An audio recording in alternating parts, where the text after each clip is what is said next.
club. My club are mental, aren't they? 21 is coming. You're chatting gas. Embarrassing. Off, ref! Most toxic fan base in the world are Arsenal. Liverpool, the worst champions ever.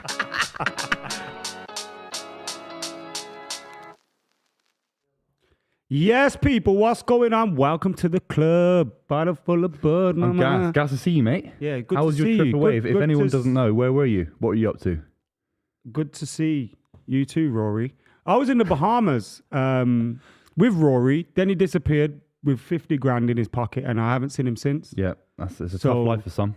If anyone can find Rory, let us know. Is he going to make it today? Who knows? Who knows? Look, the train strikes. Let us know in the comments below. Like it in this country since Margaret Thatcher, have we? In terms of the strikes and all that, it's tough for Rory. Thatcher the milk. I think Rory was Thatcher. around during those strikes in the Thatcher era as well. He was, yeah. He was. It's tough, isn't it? But how are you doing in general? Obviously, good win for United yesterday. Yeah. You keep on grinding out 3 points. How I'm feeling right now is, air conduct, man. Yeah. Yeah, feel a bit rough.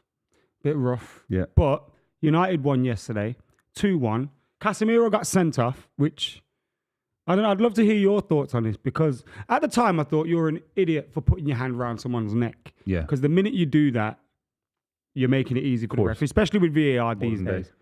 But when I watched it back and I saw an angle from the crowd, I just thought there's no way that's a red card. And when you look at what's going on, like at least 7 or 8 players could have got sent off then. I agree with you in the sense that it is a red card in modern day football.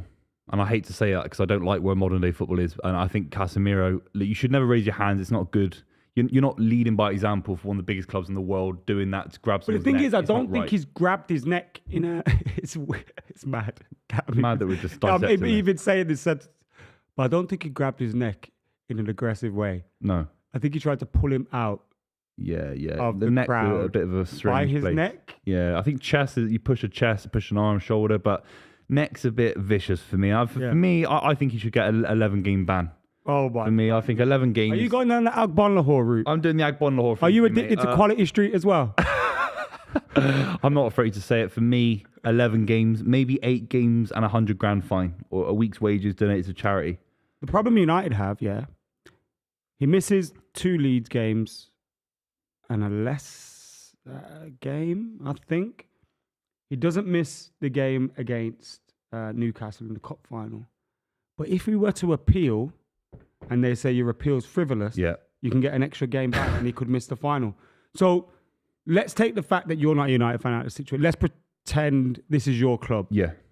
What do you do if Rodri, is it Rodri, your equivalent to Casemiro, right? Yeah. If Rodri was banned for 3 games, you could possibly win an appeal, but you could also, there's an equal chance that the FA are going to go, no, an extra game and he misses the final. What do you do? Give him that rest? It has to be the best management possible of the situation. What will the authorities say about the situation? For me, they will unfortunately say that there's no chance he should get off for that. You have to just live with it. You have to live with it. No. Seriously, I know. But look, I know we've all had a bit of a joke about, how high up the net was it? How vicious was it? Look, Casemiro's experience, he shouldn't be. If it was Aaron Wan-Bissaka, one of the younger lads or whatever, or, what was Sancho maybe, but not Casemiro. He's come in to bring experience, and then he doesn't need to do it. Should have got sent off. Yeah, maybe retrospective action. Maybe, but one that's the thing. One of them is Casemiro, and the other's Jordan Ayew. Do you know what I mean? Jordan Ayew can do anything he wants. It doesn't matter. Casemiro is leading your team. He's been the best player for Man United this season by a country mile. You might win silverware with him already. That's a good question. Has he been our best player? I think he's been by far your best. Rashford's close to 20 goals. Yeah, but Rashford's, I don't know. There's games where you could definitely say Rashford's not been effective. Obviously, he's had a lot of games where he's been effective. But Casemiro, has he had a bad game? I think he started off where, obviously, he was in a new league, adjusting to the tempo. His first few appearances were sub-appearances, and you could tell he wasn't with the pace. Yeah, it's hard. He was getting clowned on when he first joined, I remember. So there's some turnaround in form. Yeah, clowned on by idiots like me Buvey. on Twitter. I probably was on Twitter saying he's a waste of money. I bet if we search Buvey's name and Casemiro... Don't do that. There's only 2 of us on the stream. Not one of us can be on our phone, unfortunately. Whoa, I'm here as well. Elliot's in the back as well. Elliot could do that. We've got Stoke camera in the back now, so we're going to talk about Stoke City, how they got on in the championship yesterday. Luton Town 1-0. Cheers. Luton Town beat you. Yeah. Oh, it's embarrassing. They lost Nathan Jones and everything. Luton Town, they're not the same side anymore. Luton Town and Stoke both had Nathan Jones, right? Yeah. Nathan Jones. Mate, he He is went to Nathan an Jones went to absolute Stoke. clown. He hated it so much he went back to Luton. He went back to Luton and then got them promoted. That's not bad. Imagine hating a place so much that you go back to Luton. Luton. Yeah. Do you know he's like mega religious? Who? Nathan Jones. Like he contributes his whole success to God and Jesus, and he's got a tattoo, I think, of a cross on his chest or his back. Like he's mega religious, but he's an only absolute God can cunt. judge me above his. Yeah, me too. abs. I'm actually religious. That's why I think this stream's doing so well. And obviously, everyone who subscribes to the channel, thanks so much. Make sure you subscribe if you're new watching. But I base all of the success that we've experienced. We've been very lucky, haven't we, Adam, in the last 28 days? Seen 70k subs, number one in certain demographics on Spotify podcasts. Yep. I thank Jesus Christ for it. I think Jesus Christ. I thank me, you, Rory, and the lads. And that's who I thank. And then personally. above that is the kind And of today, the holy I grail. don't thank Rory because he's not here. Nope. So, no thanks to Rory. No today. thanks to Rory today. But generally speaking, thanks to Rory. Yeah, but we've got to say No thanks to everyone who's subscribed. Also, and, have you shown heard love. that like 53% don't subscribe? And there's 3,350 watching now, so get subbed if you know. So get 100%, subscribed. 100%. Crazy. Should we talk about the game? I want to get your take on the City 11. Do you want me to read it out for you? Cool. Because it's a little bit mental, and look, I think City fans have seen this now all season, so we're not surprised. So I'm interested to see what you think, mate. Ederson in goal, of course. Then you've got a back three: Carl Walker, Akanji, Nathan Ake, a narrow back three. Then you've got Rico Lewis and Rodri. Are you sure it's a defensive back midfield. three? From my understanding, Sky Sports said back four. it's a back three, and then I think Mahrez and Jack Grealish are wing backs, with Rico Lewis filling in as a kind of utility midfielder, covering right back areas, a bit like Zinchenko did for Arsenal yesterday at left back. And then you've got the front sort of five of Mahrez, Bernardo Silva, Julian Alvarez playing off of Haaland, Jack Grealish, and then Erling Haaland. What do you think of that in terms of a back three like that? It's strange, isn't it?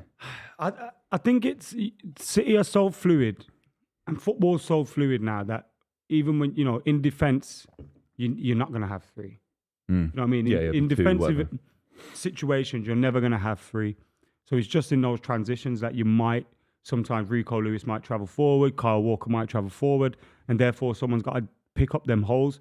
You've got Rodri who can pick up the holes. Yeah. Bernardo Silva less likely to do so. Yeah. And that's why it looks a little bit weird because you've got. But I think Rico Lewis has been amazing, He has, but and he's such a good footballer. He's been playing in right back, centre mid. Is he left back possibly today? I know you're saying it's a back three. Yeah. Sky are saying it's a back four. I think he's had a couple of games at the sort of back end of a game where he's even played left back. Yeah, so he's been so versatile. Let's talk. Where did he play for the academy? What's his position? I think he is a right back, maybe even a centre half. I'm pretty sure he's a right back, but I don't know if anyone in the back room can let me know. I mean, if you can't tell us, the Stoke fan and the other City fan, City fan, ain't gonna be able to centre back and right back. So let's talk about Spurs' lineup. It's an interesting season for them because I think they're the most boring side of any major side in European. We football didn't for go me. through the whole City lineup. All right, let's just stay on City then. We've got loads of time. To kill. Let's just do it. No, and now you can't believe it. Sky Sports have changed the formation. It is a back four. Sky Sports have done what? They've changed the formation. So yeah, it could actually just be a sort of a 4-5-1. But either way, it is. For me, I don't know how Kevin De Bruyne isn't playing. What do you make of that in terms of your best player being kind of strategically For a rotated Tottenham out game, it's against Spurs? But has Kevin De Bruyne been that good this season? His numbers are good. I think his physicality, his fitness has been good. I think he's just been in a system where he doesn't have a David Silva to link off of. He doesn't have Ilkay Gundogan in the same kind of form. Foden's had, you think mixed he form. suffers in the same way that Haaland does, in that you haven't got those quick runners anymore? Oh, yeah, Everything's for sure. close. He's got no. I mean, because he used to find. I know he finds Haaland a lot, and that's a little, that goal assist Little kind of gem, that connections going on. yeah.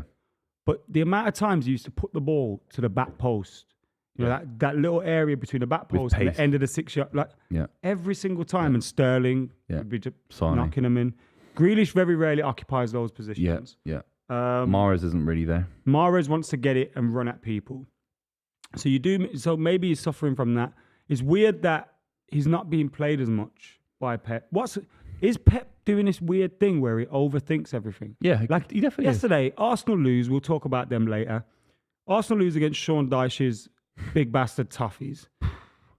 And then he kind of gives... Does he give Spurs... I know Spurs are sitting there, Conte-less, going, actually, let's get at these. Yeah. You know what I mean? This is an unfamiliar City lineup. Let's get them. Or is Pep going to... By the way, on the City lineup, we've got a super chat from MCFC Snooker, a Manchester City snooker account, not something I'd ever see. I love snooker. Kevin De Bruyne didn't play against Spurs last game. Yeah, he's still our best midfielder, but Pep knows what he's doing. I don't think there's a world where... I know, look, the guy's a genius. He's one of the best coaches of all time. But for me, unless there's a major injury there, you always find a way of building around your best player because the coach can only do so much. He can only lead the side up to the football pitch, and then the 11 players on the pitch can do the rest. So there's going to be a moment in the game. Look, we've never picked up a result at Spurs. They've been in that stadium for years now. I mean, we think about this as a new stadium. It's like 4 or 5 years, and we lost in the Champions League as well, of course. For me, you always build your side around the best player at the club. Kevin De Bruyne is the best, most naturally gifted player that maybe the club's ever seen.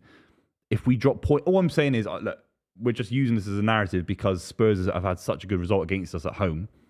If we do drop points again today, especially with Arsenal dropping points, again, we'll talk about that later, it's crazy. You've not won what the stadium called? Tottenham Hotspur Stadium. Do you know what? I did a video once. Not scored. And I called it the New White Hart Lane. And I did a video, it was like a quiz for, and I lost a point because I called it the New White Hart Lane. And everyone calls it the New White Hart Lane, but it's not officially the New White Hart Lane. It's called the Tottenham Hotspur How Stadium. long do you call it the New White Hart Lane? I don't know. It's crazy. When does it become White Hart Lane? Well, they're trying to flog it to Amazon or whatever, and no one wants to buy it because they've got no silverware to display in it. Do you know what I Did mean? you see how excited they got about Beyonce coming? I'm not having any Beyonce slander on the club. Yeah, we found out him. yeah. My God. Mr. Crazy in Love over there. We got Elliot Hackney. Yeah, he loves Ryan Shawcross and Tony Pulis, 5 at the back Stoke. And then on a Thursday night, he's watching Beyonce perform Single Ladies at Wembley and all that. I don't know what's happening in the world. That is the world's actually gone crazy. mental, isn't it? It's You mental. reckon he's the only man that comes from Stoke that likes Beyonce? He even knows who Beyonce is. They don't have the internet in Stoke. Yeah, they're dope. We got dial-up. They've still got dialogue. I miss dial-up. Why? There's a real satisfaction to that you would finally get into the webpage. Everything's instant these days. Kids don't remember what it was like back in the day when there's you had to wait for something to come. Where you look for a picture of Sarah Michelle Gellar and it's like, I don't know what you're talking about. You don't know who Sarah Michelle I've never Gellar looked is? for pornographic images in my life. No, there's I would no never do such a pornographic. thing. I wish there was. There's no pornographic No. images of Sarah Michelle Gellar. But not even suggestive ones. No. I think they were suggestive, mate. Otherwise you wouldn't look at them. No. We used to sell pictures. You're talking about Buffy- in school. Buffy the We used to Vampire print Slayer? them off and sell them to Yeah. kids. I never did that either. I was above board. 50p, 5 I'm pictures trying of to Buffy. tell you on the stream, man. Look, 'cause it's just us two in the stream, and there's now not Rory Holly here. Valance was a top seller. Holly Valance. Oh, that Rachel video. Stevens. No, but she's a massive, massive wanker. Why is that? Look at this. You've got an opinion about it. How would you not like her? Kylie Minogue. No, don't go on about her. No. No, Oh, Kylie you go, Minogue. oh, Holly I Valance. can't walk even know. off the stream. I can't walk off the stream because it's just us two. It can't just be you for 2.5 hours. Do not slag Kylie. I was saying. Yeah, what are you going to say? I was saying We're at she's the better slag than her. Holly Valance. That's what I was Right. saying. Oh, yeah. I was saying About Holly what? Valance ain't got a shit on What, Kylie 'cause- Minogue. Yeah, That's yeah, what I fine. was saying. Okay, fine. Jeez. Just checking because she's an icon. You don't get this on Sky No, she Sports. is. Danny or Kylie? Not Danny's a faker, mate. What? Danny Minogue just lived on the coattails of Kylie. Yeah, but which Yeah. one? She got with Simon Not Cowell as about- well. Oh, in terms of Kylie in her prime. Yeah. Yeah, unbelievable. Market value, 100 million quid today. Today's market value. Todd Bowley would be putting a bid in. Mudrick, this is Mudrick, mate. 11 appearances for Ukraine, 100 million. Get her over it. Get her over it, mate. Honest to God, Right, 2004. we've got 11 another. appearances for home and away. Get her over. Get her in.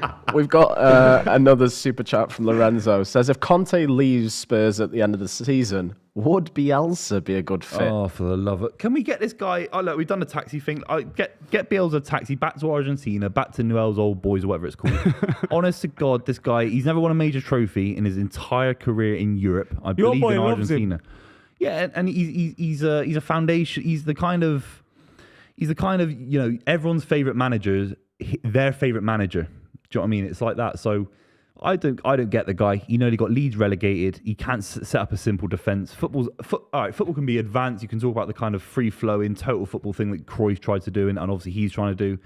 But do you know what? There comes a point where you have to be ugly, play 5 at the back, lump it up. When Guardiola came to the Premier League, I remember the first season we got thumped. We got thumped in so many games. Leicester City away, I remember we lost 4-5-1. The season after, we started lumping the ball if we got under pressure. He adapted a little bit. Not everything was tick-a-tack, do you know what I mean? And we adapted just at the right... And we never saw that with Leeds, and then nearly got relegated because of it. Do you know what I mean? He was a bit of a mentalist, wasn't he? It's crazy. And he used to just burn his players out, I think, as well. Running. But then that got them that success. What was the thing in training he used to do? Wouldn't have been Killer ball. It was just... murder ball. Murder ball. Was it murder ball? Yeah, it's murder ball. You're right. Yeah, I think it is. Ja Rule's a big fan of that. It's just. I don't get the reference. Just running around a pitch for an hour. Oh right, yeah. But it was just 11 lads running around a pitch, non-stop sort of thing. Yeah, some crazy. Basically, it's craziness. Do you think he'll get a job in England again? Not again. No, not after. Look, He's close to Everton. He's close. I mean, Everton went from. How can you be the managing director of Everton and go? Yeah, we might get Bielsa or Sean Dyche. It's crazy. I'm so glad for them that they actually picked the right found decision. it amazing that they invited him over to England, flew him over. He came over to England. They need to get saved from a relegation battle. They have a meeting with Marcelo Bielsa, and he says, I'll tell you what I'll do. For 6 months, I'll coach your under-23s, and then I'll take over. What, when we're in the Championship, you tell him? Crazy. What are you doing? That showed a lack of belief in his own ability. It would have been great if he took Lampard's job, job, though, innit? Remember, wasn't he spying on Lampard, or was it vice versa? Yeah, it was. He was. Yeah, Leeds coaches got a step ladder outside the wall of the Derby training ground ahead of the playoff. I think it was the playoff final. Might have been the playoff final. The semi-final of the playoffs in the Championship. Dirty tactics. Is that dirty? If you're the best coach in the world, you don't need to do that. Do you Why think is it Guardiola's dirty? doing that? Mate, 'cause it's cheating. But they got fined. You can watch footage of teams all the time. What's No, but they selectively targeted certain training sort of patterns. The worst thing is they showed Frank Lampard a lot of respect. Yeah, They're exactly. assuming he's doing something special on the training pitch. He ain't doing jack diddly squat. Derby beat him that season as well. Actually beat him in the But then we got beat in the and they got final beat in the final Villa? by. Was it? Might have been. I'm not sure who it was. Was it? It was Villa. Yeah. Because Villa lost against Fulham. Derby. Right? Yeah, I mean Frank Season Lampard 4. took Derby from 6 to 6. Do you know what I mean? People That was. I never forget that. But people.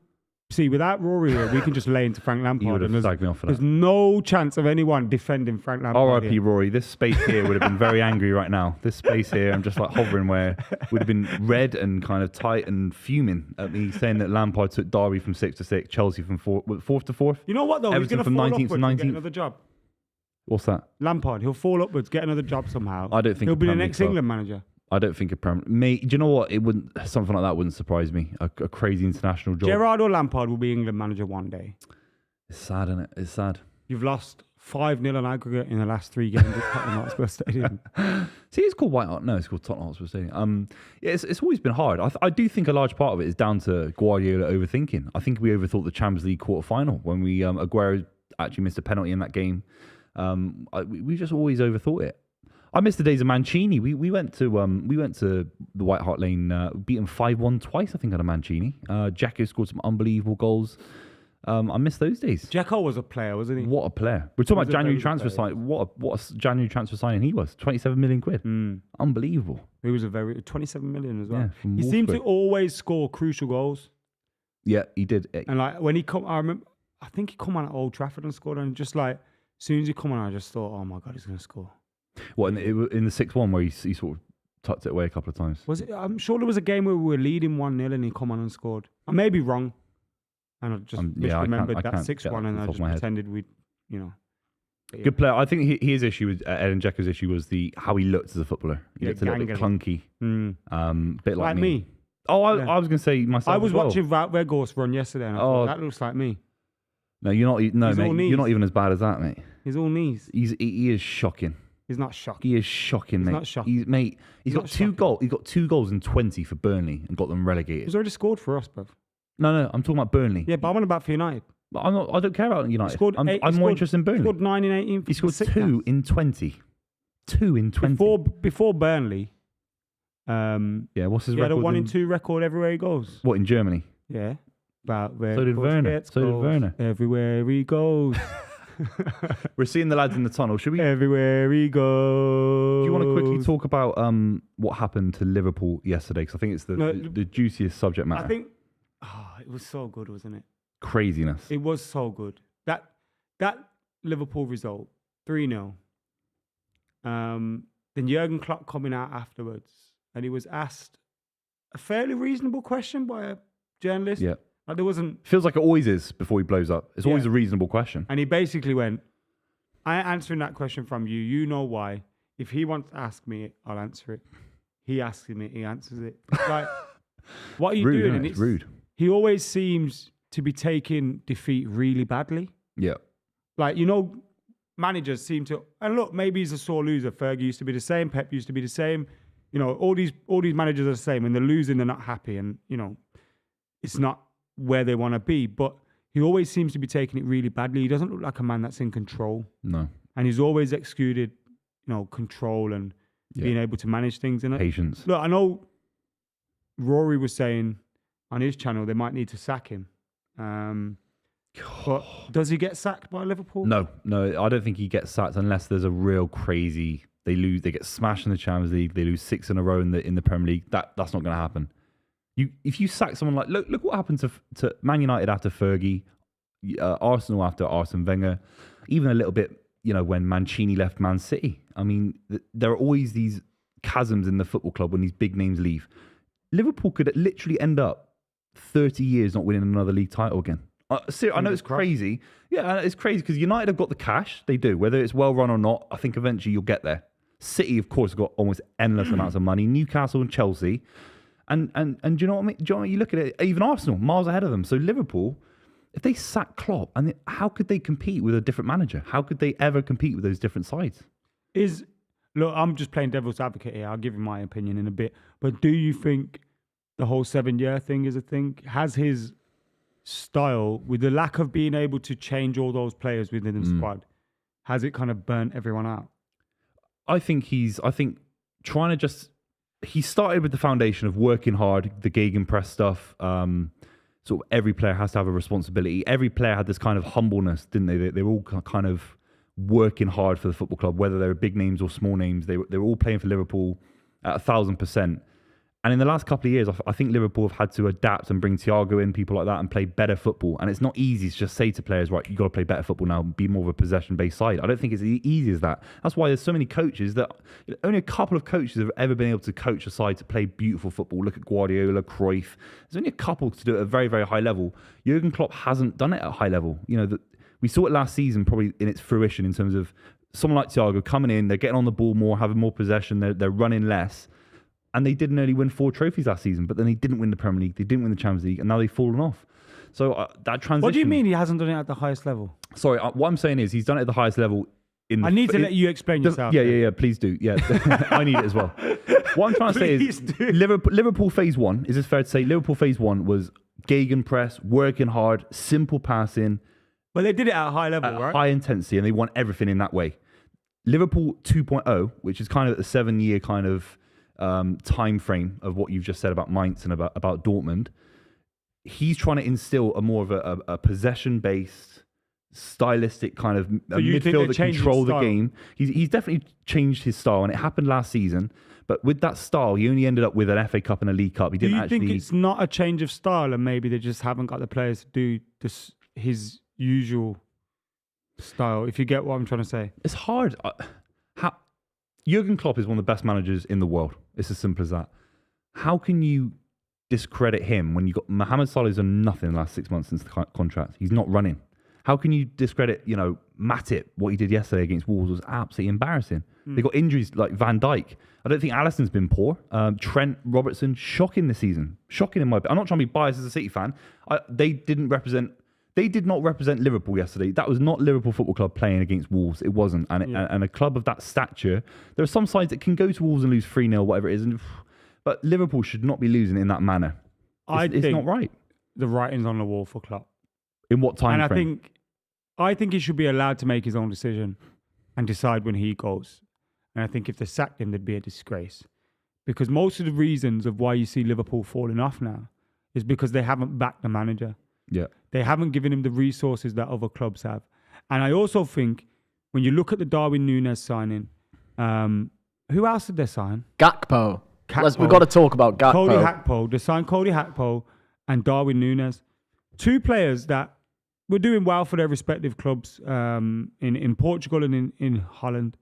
But those seem to be players where there wasn't really a plan to buy them. They just bought them. Yeah. With every other signing that they've made, there seemed to be a method to it. There seems to be a reason, scouting, numbers, stats, all that kind of stuff.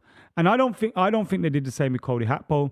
I don't feel like they've done... Like, those were signings that they probably wouldn't have made a year ago, and they seem to be making them now. Well, you also look at they spent all that money. Sorry to cut you there. Yeah. They spent all that money, and your midfield's still threadbare, really. Yeah. You're relying on young kids like Harvey Elliott and all that. Thiago, for as good as he can be, hasn't really performed. If this was Paul Pogba, that Thiago was Paul Pogba, we'd be ridiculing him. Like, he hasn't performed at all. Maybe, and at other times he's been injured. Like, you look at the team, Henderson, Milner, they're still there. They're still there. Like, those players shouldn't be, and that's for not backing the manager. It's as simple as that. Yeah. If they back the manager properly and they did their scouting properly, this team would be So looking a lot better. these transfers now have all been the ones that have seemingly gone wrong anyway. Have been ever since Michael Edwards left. Yeah.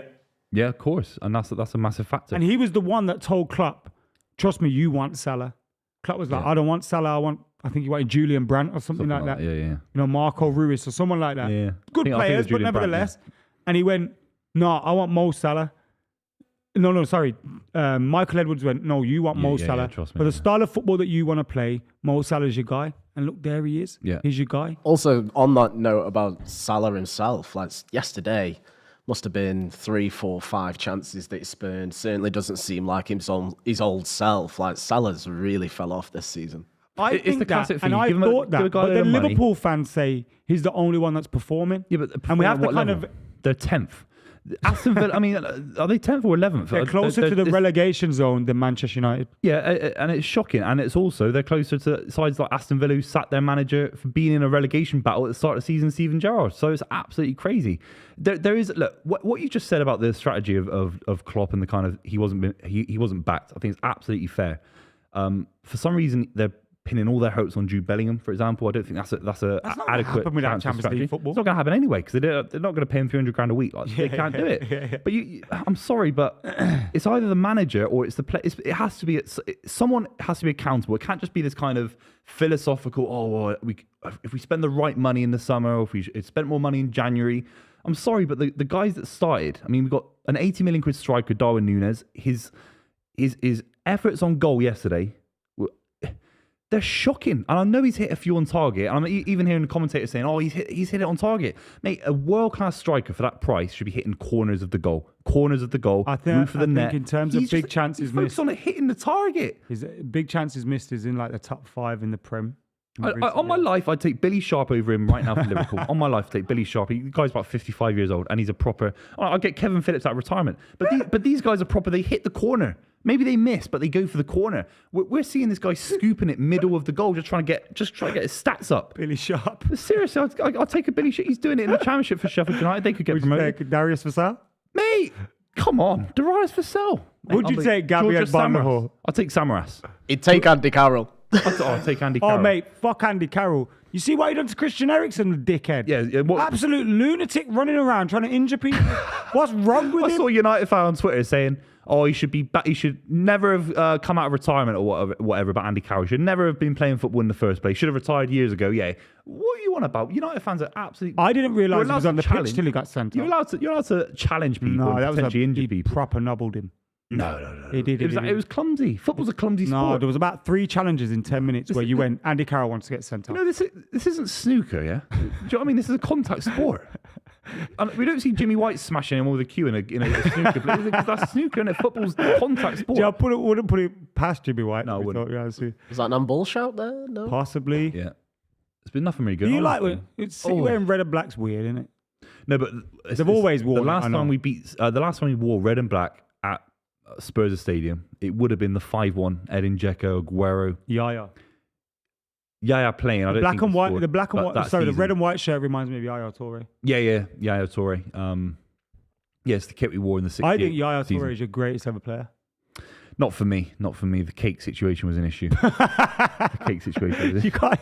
You know, it is judge off that. You though. can, because when you talk about legacy, it's about what do they contribute Ake in should terms have of off the scored pitch there as well. for sure. Oh, what is going on there? City had 2 or 3 free headers Yeah. in the 6-yard box. Speaking of Yaya Toure, by the way, producer Jack has got something together in a sort of debate. Who would you take in their prime? Fabregas, Yaya Toure, or De Bruyne? De Bruyne's bottom of this list, by the way. Yeah, you're right. You're right for me. Who's first? For me, yeah. Okay, I'll start off and let's just be civil. I think they're very different. The Cesc and Yaya are very different. Yeah, Yaya Toure is the best midfielder in the history of Premier League, and not in terms of legacy, but in terms of skill set. Because if you combine his passing ability, that's better than anyone. Better than Gerrard's passing ability, better goal scorer than Lampard in terms of the condensed amount of time he was in the league. We can't span out 13 years like Lampard, of course not. Defensively, played centre back in a Champions League winning Barcelona side. You know, Roy Keane didn't do that. What? Defensively, he couldn't do that defensively, and You didn't see Roy Keane and against Yaya Juventus? controlled the game better than Roy Keane ever did. So for me, he does everything better than everyone else in the league. So for me, he's the best midfielder in the history of the Premier League. I'm going to answer the question we've been asked, and I'm not going to rise to any of your bait that's been chucked in there because I think it's ridiculous. But I know they're very different players, Cesc and Yaya, and I think they'd make I think as a partnership, Yeah, imagine that. you've got it all. I'd go Cesc, you know. Based on what? Cesc dictated the tempo of the play. His passing ability from deep was amazing. His short passing, moving into the box as an 8 was amazing. He did it in different eras. Like he did it early in his days for Arsenal. Then he went to Chelsea and made them win the league there. Did it at Barca. Barcelona. He played a lot more games than I people think give him credit I think for he's as well. so underrated, Cesc Fabregas, and I hate Arsenal. Yeah. Like, I proper hate Arsenal, but I rate Cesc Fabregas even after throwing pizza at Fergie. So as mad as it is, Yeah. I think Cesc Fabregas. I want to tie something I think in. Cesc Fabregas is better than David Silva, by the way. I think he's better than Kevin De Bruyne. He's better than all of them. Yeah, except Yaya. But I get where I get where you're coming from. Let's tag something onto the debate then for me. All three right now in today's market, Chelsea are coming in for them in their prime. And don't factor into the clubs where they came from and the difficulty in negotiating with them. How much is Yaya Toure worth in his prime right now, in your opinion? What midfielders have gone recently? Enzo Fernandez, half a season at Benfica for 106 million quid. Oh, yeah, if we're comparing it to that. We're talking the GDP of Kenya. We're talking 2.3 trillion, aren't we? It's a joke. We're talking about GDPs over here. Stock index trackers and all that. I mean, seriously. Yeah, they've gone mad. 120 million for a DM. They bought him for 15 million. So what is Yaya Hit him worth? inside 6 months. Yaya's worth then? Based on Enzo 400 million. Fernandez's thing, then 500 million. But we can't base every transfer off like that. That's who That's winner. cheap. The winners were Borussia Dortmund out of that Enzo deal, because they would have seen Enzo Fernandez go for 120 million and went, Oh, that's for 200.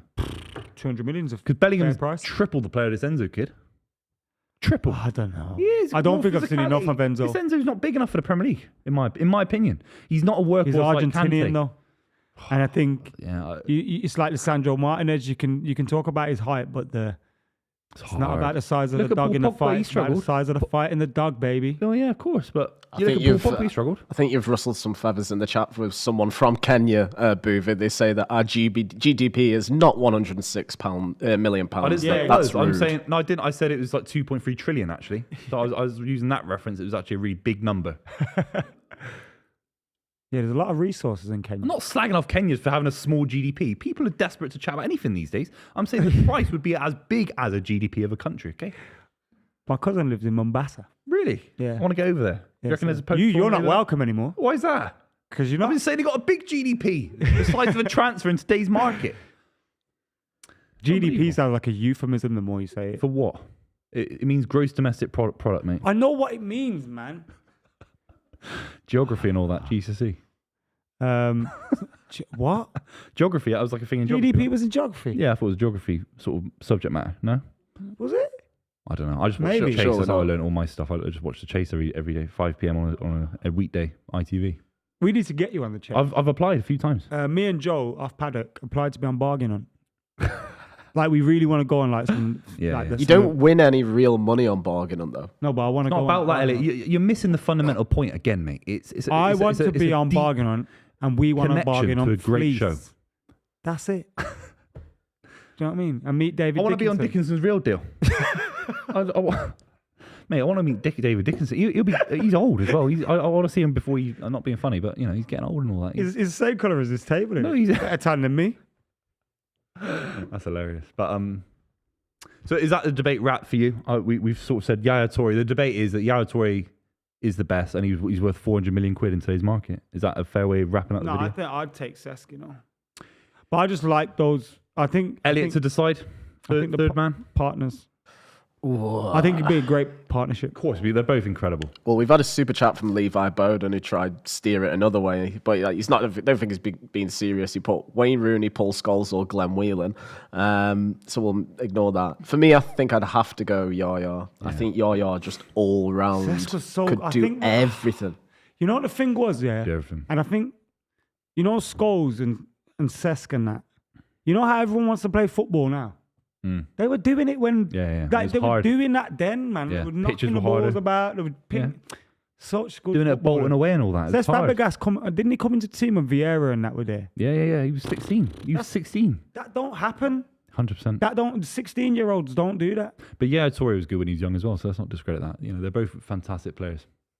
And ultimately, Yaya's the best because Elliot's decided that. Man from Stoke don't know ball. I have the final vote, I'm afraid. Stoke know balls. I was just trying to get some brownie points with Arsenal fans anyway before I lay into them later. That's going to be bad. Should we go into that? When do Have you? We've been watching the game a little bit. We're 10 Yeah. minutes in, by the way. I think City have shown a few instances like they had that chance in the box, the ball pinging around a few times. Now Spurs are playing the ball around the back. City look like they're going to win this game to me. I think in the first 10 minutes. I think our mentality's definitely improved. Obviously, we came back against Spurs only a few weeks ago now. It's crazy we were playing them again so quickly. And for me, the mentality is definitely back to where it was. I think the issue for me is the fluidity. I think our control of midfield isn't the same as it used to be. I think the passing lanes are different. It just looks a little bit disjointed at times. And that's so important, Erling Haaland now. That's so important when you try and grind out 1-0, 1-0, 1-0. That's what we're going to have to do to win the league. We're going to have to grind out 14 wins in a row, potentially 12 wins in a row. Unless Arsenal drop any more points, which is crazy. I couldn't believe they lost yesterday. So that might galvanise City. It's not always... Look, City, don't forget, when the Aguero season happened, we were absolutely... That was a ball. That was that Mahrez. No, I don't think... Rico Lewis. Sorry, Walker. But the season where we went into the Aguero goal and when you drop points 4-4 Everton and all that. Yeah, Everton. But don't forget, City, we were absolutely shocking. We lost to Swansea, we lost to Stoke City, Peter Crouch volley and all that. And it was the Everton result that gave us the belief to beat you 1-0. That game was a Vincent draw, Company. dude. You didn't lose. To Stoke. Yeah, Crouch volley was 1-1. We lost to Sunderland, sorry. We lost to Sunderland. We lost to Swansea. Yeah, that 4-4 though, I think United mentally went... It's gone. Like, And then we beat you. because we were winning 4-2 as well. I'll never forgive Pienaar. And I think Fellaini, Yeah, Fellaini, Pienaar. Unbelievable. Was it Jovetic as well, potentially? possibly. Possibly. Yeah. Do you know what I mean? What a player he was for about 6 months. Not for Everton though. I've got He one has for 6 months, he's you. unbelievable. Got one for you from the chat, by the way. Monkey Slayers, £1.79. Best all-time Premier League midfielder from outside of the top 6. Oh, that is a very good question. My head went straight to Matt Le Tissier. If we say outside the top 6, Steven Gerrard. No, you can't do that. You'd have to go with someone like Matt Le Tissier. Surely. Not a centre. We can't. He's a even central midfielder. He's a midfielder. He wasn't a forward. He I say was number 10. playing. Yeah, it's a midfielder, isn't it? And also, he's a bit mental, isn't it? he's a bit gone off the rails. Poor guy. He needed that Gillette soccer Saturday. Yeah, that He when needed that. when he lost that job. I'm not being funny. I'm going to say it. I think it's absolutely. It used to be my favourite show. I hate it now. It's shocking. That's where we. Oh, Oh no, Spurs have scored. Buvey, how do you feel about that? Harry Kane with the Kane's goal finally 14 showed up. minutes in. And it's 1-0 to Spurs. I said it yesterday in our group chat. I said Arsenal will lose the game or drop points at least, draw potentially. Harry when Kane it's looks 0-0, shocked there, and will doesn't he? lose. He looks shocked. Has he had some Pro Plus or something? Why is his eyes like that? He's buzzing, isn't he? Yeah, It did he look is, like doesn't he's had some sniffing salts or He does something. some Yeah, his electrolytes. eyes are really weird. But that was a goal. Your defence seemed really all over the place. I don't even know. City are falling apart. How did it get You'll to never that? win 3 in a row. We're above you in the league. Ooh, it's going to be tight now, I though. don't think it's going to be tight at all. Also, that makes Harry Kane Tottenham's all-time club record goal scorer. That's why he Jimmy looks Greaves. like he's just... Yeah. He's actually gassed about a trophy. He didn't really hit it too What's happened cleanly there as well, did defensively? he? That's our mistake. Keeper should have saved that. Oh, who's giving the ball away there? Carl Walker. Oh, I can't see who it is. It's Rodri giving the Højbjerg's ball away. tackled someone. He's kicked it into the ground, which has been... That is an awful finish, and the keeper should have saved it. And it's 1-0 Spurs. There you go, Buvey. Oh, what's Edison doing there? Second goal in It club does worry me history about scored by Edison. Harry Kane. It does worry me about Edison a little bit. He's got that shot stopping ability, that 1 in 10 that you expect a Schmeichel or Czech to make that kind of. How's he saved that? You want that every now and then. Even Jordan Pickford at the bottom of the table for Everton last season was making those kind of saves. I don't see enough from Edison. I don't. He's been a fantastic servant to the club, but there's definitely a narrative in the City fans with Ortega coming through and a few other options in the academy and all that. How's he not saving that? It's crazy. I think that was poor from your I think keeper. it's Rodri giving the ball away. I can't quite see who gave it away on the record on the. But highlights, great to see. But we're giving the ball away on our own half. It's absolutely mental. So if City Mental. and Arsenal lose this weekend, you're saying there's a chance? For United, no, don't flip flop on this, Adam. Please don't, mate. Please. I'm just saying. A week ago we did a I'm podcast. just asking the and questions. You bailed out of it, and you were saying, "Oh, we're grateful to be I'm in the top four asking the race. questions. We're grateful to Eric Ten Hag. He's a saviour and all that. And we're playing good football. And then what was it? You dropped points to Palace instantly after that. After that, I'm just asking you're questions. in the Premier League title race for 48 hours. I mean, it's never been seen before. It's never been seen before. Getting battered in the comments. Harry Kane, 1-0. Imagine Spurs do Arsenal a massive favour. How do you think Spurs fans will feel, or would they not care? No, Spurs fans care about. It's hard, isn't it? Would Spurs fans take Europa League football and Arsenal come in second, or Arsenal come in first in Champions League football? That's hard, isn't it? That's hard. Yeah, that's a good question. Is there any Spurs fans watching? So, if it come down to Arsenal winning the league and you lot getting Champions League, Yeah. or Arsenal don't win the league and you're in the Europa League, what would you take? I think Spurs fans don't want Are any you more as bitter trophies as you for should? Arsenal. Because if someone said to me, Liverpool will win the league or United get Europa League, I'd say, yeah, don't let Liverpool win the league. Yeah. I'll take you another get that. season in Europa League. Yeah, I get that. Yeah, you don't want your rivals to go even further away. I mean, Spurs have got 0% chance of ever catching Arsenal anyway because they don't Yeah. win anything. But I mean, yeah. the last thing they want is another trophy. Do you know what I mean? Another one. They're going to get a trophy made for Harry Kane, though, so that's one. Yeah, he's going to get a little plastic cup. You can get them from DIY stores. Yep. Put your name on it. Sort of sketch it on. Harry Kane will probably sign it himself. I hope he doesn't because his handwriting is probably terrible. So I think they have to print that out and laminate it and all that, and he'll be the highest scorer at the club. And look, obviously, that all joking aside, to surpass someone like Sir Jimmy Greaves, unbelievable. In No, football Harry heritage. Kane is a ridiculous striker, but even if he has the Premier League record and that, unless I'd never hold him in the same regard as Wayne Rooney, Thierry Henry, No, Didier Drogba. no, I wouldn't, because they're winners. no. Yeah, you're right. You got to win something, He's baby. He's a glorified Kevin Phillips. Yeah, or I'm Matt sorry. Letizia. And Kevin Phillips was an legacy is unbelievable Matt pro, Letizia. an unbelievable player, but he never won anything. Kevin Bernardo Phillips. Silva here. Oh, Lloris usually lets them in. Well, you're hoping that you have a game of his life today. Trust me. City started off well as well, Booth. Well, it was all right. I don't think it was amazing. I mean, I'm not seeing the patterns of play where, the first two seasons, Centurion seasons, where we just strangled teams and stretched teams and you dominated sides with possession, and we're not seeing that. We're always going toe-to-toe with sides, letting them have a swing at us. We have a swing at them. Hopefully Haaland nicks a goal. It doesn't feel right. I think we're in a far more transitional season than City fans give us credit for, maybe the media gives us credit for.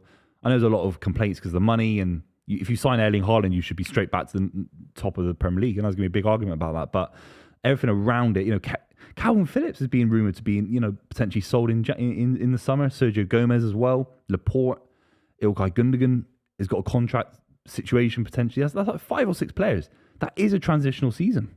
But those what I 5-6 mean? players are there right now. Yeah, they are there, and they're fundamental to City winning anything this season. That's the important thing. You can't throw the baby out with the bathwater, can you? You got to win stuff now. Yeah, and Pep seems to have just gone, yeah, we ain't winning nothing. But isn't that a message to the players rather than... Well, you dropped Bernardo for a few games, and that's a message. But you got Laporte on the bench, players like that. You're trusting Akanji ahead of Laporte. I mean, how is that? Akanji's never going to be a world-class centre-back, in my opinion. I mean, he's been a fantastic servant for the club so far. When he's played, he's been fantastic. But Laporte is a world-class centre-back. Diaz is a world-class centre-back. These guys aren't being trusted in the right games. You've seen someone like John Stones being played at right back, before he's got injured now. There's a lot of it. The left-back situation. Cancelo. I mean, what have we talked properly about the Bayern Munich thing? We haven't seen. What do you... How would that... It's like Dennis Irwin going in his prime. It feels like Dennis Irwin. I feel like...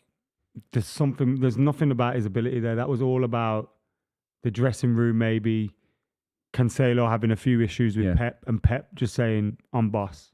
If anybody else wants to go, feel free to, And Bernardo Silva potentially following him out the door as well, right? Yeah, exactly. Yeah, and then Bernardo's still there, in the summer. starting against Spurs. But those things can happen at the end of a season. You're contracted to the club. Maybe it's an antiquated old school view, but why not utilise him? If he's been that bad, shove him in the youth academy for 4 weeks, and then bring him back for it. We might have an FA Cup game. We got Bristol City in the FA Cup. That could be so you got squad rotation, so important. Champions League football, 2 games against Leipzig. How has he gone to a European? He's not going to China for money. This isn't Oscar going to China after Chelsea.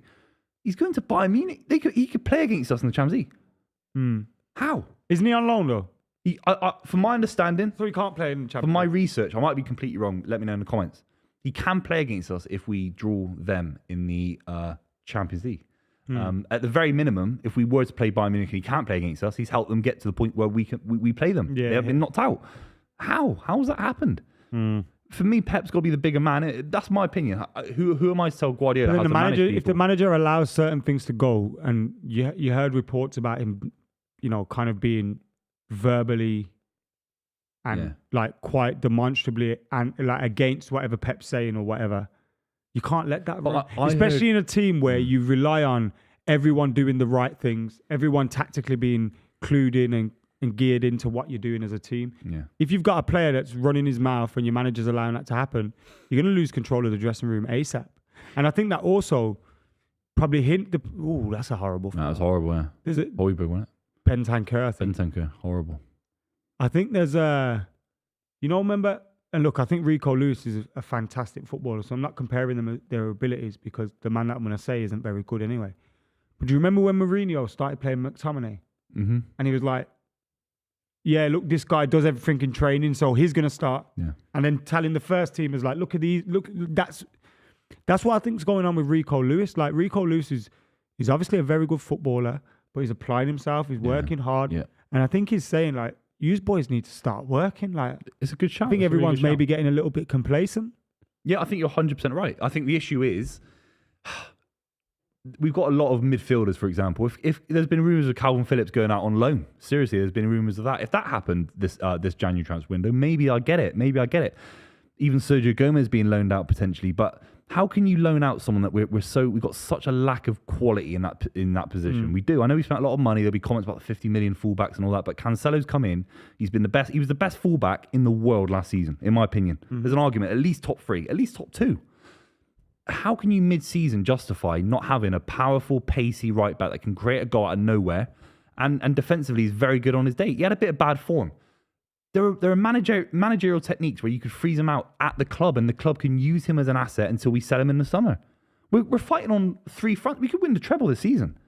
I'm not saying we will. Not going to happen. But you got to treat that with serious respect. I mean, okay, not the League Cup. We could win the FA Cup this season. Arsenal aren't in it anymore. Chelsea aren't in it anymore. The Champions League, we've not won a Champions League yet. How is he not seeing that as an opportunity for Cancelo, who's been fantastic for us in the Champions League, in the European games? How do you then give him to Bayern Munich? It's not about ability, bro. That's the whole point. I know what you're trying to say, but I think the argument for ability is so important. Pep should be the bigger man in this situation, but he can't be seen to give a man an inch. Also, just to Give a man a rope, he'll think he's a cowboy, brother. Yeah, just to butt in, there was also, I mean, if you did believe some reports that he was causing issues with the rest of the squad, like going in on stupid tackles and training and things like that. So does it become a bit more of an issue of how it's affecting the rest of the squad?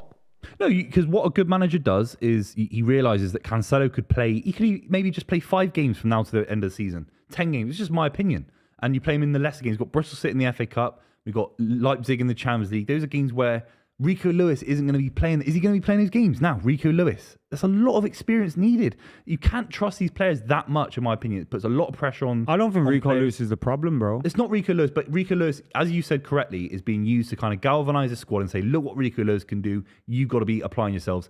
Bernardo Silva, you're an example. Jack Grealish, you're an example.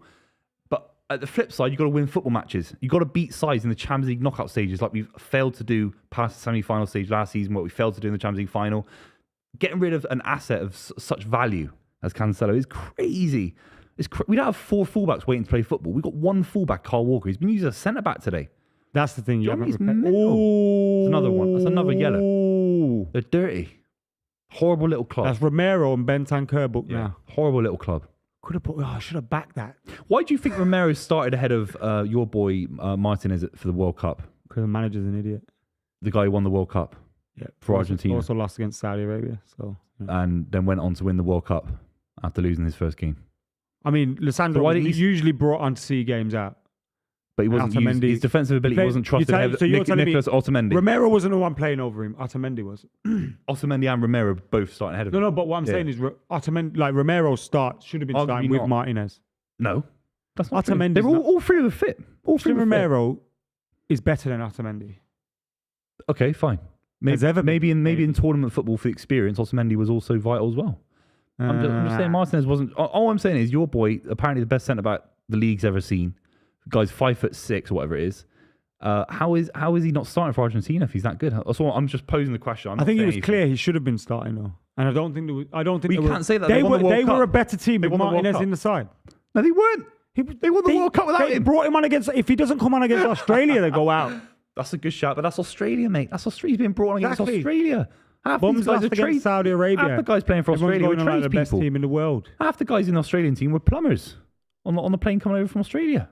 Seriously, they were. Do you know what I mean? It's not. I'm only joking, but Aaron Moy was the most talented player in the Australian side. Aaron Moy, Huddersfield legend, Man City as well. He played for Man City, I think. Kulusevski and Bentancur made such a difference to the Spurs team, you know. Such a difference. Oh, Bentancur is very good. They're camped on the edge of our box. We're fucked. Yeah, dive in again. You've been right about Grealish, though. He has spent a lot of time at left back. Mate, he's a left wing back. What's going on? And he's been played out of position. It's mental. The whole City setup this season is mental.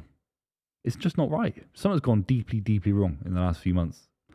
It's craziness. Pep's trying to do too much. But he did a lot. This does remind me of the first season of Guardiola's Man City. We didn't win anything that season, and we looked really poor. We got battered in a few massive games. And then the season after, we get Centurions. Do you know what I mean? So he might not be far off an incredible thing that we've never seen in the Premier League before. He might be really close to finding a solution. That's next a weird season. way to look at it. But do you not agree? But then you don't write off this season, do you? I agree. But unless this season is just all about a Champions League. But then that's really daft because for as good as Arsenal have been this season, it's doable that you could win the league. Like it's not beat them home and away. It's not out of the realms of possibility. City fans think that. So it's just crazy that we might have thrown away this season for him to try and have this weird kind of trust in Rico Lewis. I mean, it's not weird because he deserves it, but it's a lot of faith in one player. Phil Foden wasn't trusted in the same way. Phil Foden was really eased in. Look at Cole Palmer. Seems to have an issue with him as well, doesn't he? Phil Foden, is it an attitude problem? Is it? I think it's the classic thing, especially in England where the pressure's so big on English players, English talent. Look at Wayne Rooney back in the day. The pressure's huge. I think said it before, he's won everything. Again. Phil Foden, come to death row. What does that mean? Come to United. Phil Foden? Oh, grow up. Trust me, bro. He'll sign a lot. He'd be a great player for us. Oh, he'd be I fantastic. reckon deep down he's a United fan as well. Well, it's literally the opposite of that, but I get your point. Trust me. Phil Foden, come to United. You don't need your manager all up in them videos. It is worrying for me how he's fallen off a little bit as well. It is worrying. There's probably 5-6 players at City currently. Trust me, you see They're the fallen goal off. we scored yesterday? Mhm. Phil Foden would fit in with that footballer. Oh, yeah. Come off the bench, make an impact. Of course. He'd fit in. He'd slot into any side in the world, arguably. But for some reason, he's played as a left winger for Guardiola. I mean, Guardiola loves to tinker with things. Do you know what I mean? Oh, it's not that's foul, is soft. it? Put 2 hands in the back, you're always going to get a foul. Oh, this is going to be a long, long stream. Antonio Conte must be buzzing. He's not even there. They're beating you without a manager. Aren't you He sat there in embarrassed? his hospital bed having a hospital lunch and all that. One of those little, the little trays that you get with a little bit of a slice of apple and all that. And he's in a I've private never had hospital. to stay in hospital, you know. No, same. Touch wood. Touch wood. I touch it first. That just happened. I Yeah. used to always want to when I was a kid, weirdly. That's a very strange thing Weird, to want. isn't Yeah. Maybe I was just like an attention seeker. That's how I found YouTube. When's your birthday, mate? 22nd of May. Right. Same as mine. What, same day? Yeah. I used to hate that, you know. When geezer in school had the same birthday as me, and it pissed me off. Yeah, because you were like less of the attention. Yeah, I'm like, people go, oh, your brother. And I'm Roven. pissed Roven's is the same day. There's 3 of us. Roven. off. I see, I don't What a like that. fantastic guy. How can 3 of us be friends and have the same birthday? Yeah, it's weird, isn't it? Well, you could all go out to Stupid. have a nice party together. Nah, Why not? Nah, I ain't sharing, like you said, I ain't sharing a party, bro. What is this? It might be nice, mate. It might be nice. Sharing a party? Yeah, having a freeway party. That doesn't sound good. That doesn't sound good, does it? Reverse Oreo with Elliot. Can you No, buy thank those? You can buy those in America, can't you? Do you ever see the YouTube channel? They reviewed Oreos. There's a guy who used to review Oreos because in America you can buy all these crazy Oreo versions, like double Oreo and Oreo sandwiches and. No, they're just Oreos that have been No, broken. but the Oreo company make like in Walmart and all that in America like thousands of different makes of Oreo. That's what the amazing It's thing the is end of about American different- capitalism, really. It's where capitalism's going. Do you know what I mean? Just endless Oreo supply. Do you know what I mean? Really, that's where it's going, lads. Do you know what I mean? Instant Oreos. Honestly. I'm just thinking with the club, do you think we should stream the presidential election next year? Would you want to do that with me? Live? Yeah. Biden versus Trump. All Oh yeah, Part 2. a politics live All the stream same- What watch is the along would club? slap. It could be called the President's Club. And we have See? to stay till the ballot's done. Yeah. Yeah. You have to cover, New Hampshire to Nevada and all that, like I'm up for that. California. I like those things. You know. Yeah. I learned a real life lesson. I was watching Biden win the election with all my mates in the kind of living room and all that. Yeah, I was fly by in Buvey's house. Yeah, but I don't know if you remember, there was such a because it was COVID and all that. It was kind of euphoria that Trump was going to go back in, and then a week later, after all this like celebration of Biden winning, and like Yeah, I hate a week people who later, celebrate things people like that. exactly, and then a week later, people were like, Biden's fucking worst president ever. He's bombing this, bombing that. It's like, mate, they're all terrible. Do you know what I mean? It's a real life It's lesson. like, have you seen the Simpsons South Park episode when Randy's like, Obama? He just wants Obama to win it. Then Obama wins. yeah. He sees his boss, he punches him, quits. And then the next day he's like, nothing's changed. Like, shit, I thought it was going to be different. Yeah, all these It's all are the same. part of the same thing, man. They're all the same. They're all the same. Yeah. Is that a new episode of the Simpsons, Adam? I've never seen that You one. know, South Park. South Park. Oh, South Park. Randy Fucking- Marsh. It was released round. It was like it came out the night of the election. That's how like quickly they turned it over. Crazy, a week innit? of the Yeah. election. But they probably just script it anyway. They know No, I what's think going they to would have happen. made one for Like, Obama winning Yeah, and then yeah. put that one out. Yeah, that's Crazy. I love South Park. Do you like South Park? I used to like the oldest. I don't watch. Oh no, it's still got it. Yeah, they're still They've going. still got yeah, it. Yeah, Like as well. Some of And the new ones are Simpsons class. lost it. Oh, Simpsons been shocking Simpsons since is season shit. 13. Season 13. Yeah, 13 to 15. They're still going, aren't they? It's I unbelievable. still watch it because, nostalgia and What, that. Simpsons? What, old episodes? No, and like when it's on, I'll stick it on. Yeah. But it's not the same. I don't have a TV though. I don't know where you watch these things. This is the only time we can talk about this because Rory doesn't like cartoons. Yeah, we get shut. That Rory would be. I mean, Rory's very. The man was in Doctor Who and he doesn't like cartoons. He's very critical of anything. You know, I've video never watched games or Doctor anything. Who. Really, I watched Tennant and I watched The Lab. Who's the one before Tennant? Eccleston. Eccleston. Yeah, Eccleston was good actually. It's a lady now, Billy isn't Piper. No, it's now No, it's gone back to a bloke. to David Tennant for one episode, isn't it? And then it's the Then kid, back to a bloke. this young kid who's come in to do it. Why is it like? Is it like that Spider-Man where there's just loads of them? Yeah. Yeah, it's always Different- been like that. to be Different fair. realms. Yeah, different realms and all that. So what? So the Doctor Who isn't even really a person. No, he's a fucking alien with He's two he's arms. alien with yeah. that What? can time travel. Do you not know what Doctor Who You've never is? heard of Doctor Who? I thought he was a fella in it that jumped in the phone box. Yeah, but he's an alien. But he represents himself as a human. I thought he was like Mr. Ben. Do you remember that? Mr. Bendy. Fuck's sake. That cartoon. I remember Mr. Ben. Yeah, he used to jump in, get changed, and just fly somewhere. Yeah. No, no, not quite like that. No. Yeah, I'm not a fan of that at all. It was good with Tennant. Real good. My good. favourite thing that Rory's been in is the Bill or EastEnders. I saw a clip of. There's a lad out there. As soon as the club started, actually. So thanks if you're watching this, mate. You're apparently a massive fan. Because as soon as the club started, he restarted the Rory Jennings Rory's Barnett account. Rory's And with Barnett. that, I'm seeing some unbelievable clips. I'm seeing a clip of Ian Bill picking up Rory by the scruff of the neck and slapping him about on EastEnders. Imagine that. It's the You're one of getting him slapped getting about by nicked as Ian well. Bill. Yeah. If it's Phil Mitchell, fine. I'll take a beating from Phil Mitchell. Ian Bill runs over in the clip and slaps him about. Ian Bill.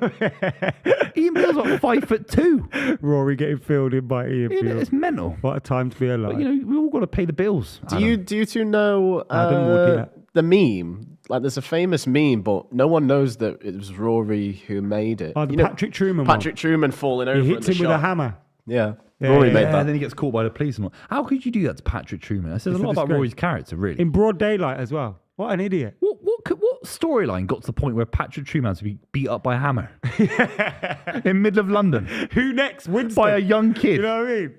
Yeah. Jesus. A little scallywag. Someone was having a day off in the writers' room in EastEnders, and they just said, "Oh, let's smash up Patrick Truman." He was Jay Cartwright's brother in the bill as well. Really? Oh, yeah. Crazy world, Rory Jennings. We do miss you, mate, and obviously, shout out to you and all your millions that you've got in the bank. So, congratulations, mate. There's some tackles going in this game, it's I'm we liking hate this. each other. I hate I Spurs. hope you all get 3 men sent off. I hate Spurs so much. Their biggest game every season, Tottenham Hotspur, and you got to correct me if you're watching in the chat, lads, if you're a Spurs fan, the biggest game every season, they mark it on their calendars, a big red X, is Man City home and away. That's the biggest, because we're the Premier League champions. Did they beat you at the Etihad? No, we beat them a couple of weeks ago, but we were 2-0 down, I think, at halftime. Might be wrong. Oh, yeah. My numbers have been that off game. recently. That was a good game, actually. I can't, the more football streams you struggle to remember score lines. Yeah. I have to research all a what happened blur, last isn't it? week. It's just, life's a blur, isn't it, really? It's just one never-ending daydream, really, of football, just endless football. Ooh. We're on the edge of the Spurs box. We're This knocking was it how around the game nice. was going before they scored, though. Yeah, and then they just hit us on the counter. But it was our downfall. I mean, I think it was Rodri who lost the ball. He's done that a few times. What's happened this here? season? There's a foul off the ball. Referees are they're pathetic, man. They're desperate for anything. Referees, Oh. they're desperate. Can you do that, then? Big nose blow. Yeah, I do that, unfortunately. Can you do them? Yeah, it's not. I can't do them. It always ends up down my hand and that. You're not doing it right, then, mate. You just got to block off one nostril and then. Yeah, but it's then not it really nice. like, What, it goes that way? yeah. Maybe you got a broken nose. Maybe you got a broken nose. It's good. That's anyway. Why would you do that? Just blow your nose. Yeah, but on the football pitch, you can't get a tissue really because it's not great, is it? You know what I mean? It's Use your t-shirt. And that. yeah, it's a good shout. Bit Yeah. grimy, but you know. It's a bit rough. Yeah. Ah. This Oh. first half's been shocking from City. I think we've been absolutely poor. One shot on target, really. I Two. think you've not created any chances. Dominated possession, not created any chances. And they've got a back five. Spamming crosses into the box. Bernardo's gone out there now. He's almost put them in a system where it's like, get players in Because certain he's positions and see if expected they them can do to sit things. back in it as well. Let's see if Foden can play right wing cutting in. Mahrez, Grealish left wing, Foden left wing, Bernardo left wing, Gundogan, De Bruyne. 4 different centre-back options. 4 centre-backs against Wolves playing at one point. Just sometimes you just want 4-3-3 as a simple fan, a simple man as myself.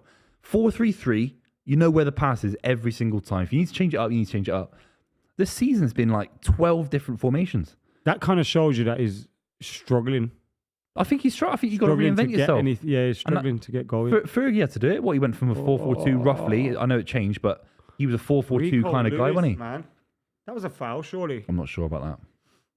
But Fergie changed, didn't he? He was 4-4-2 in the 90s, roughly. And then it went to kind of a he also used 4-3-3. coaches to help him change, didn't he? Yeah. Bringing different assistants with different ideas and stuff.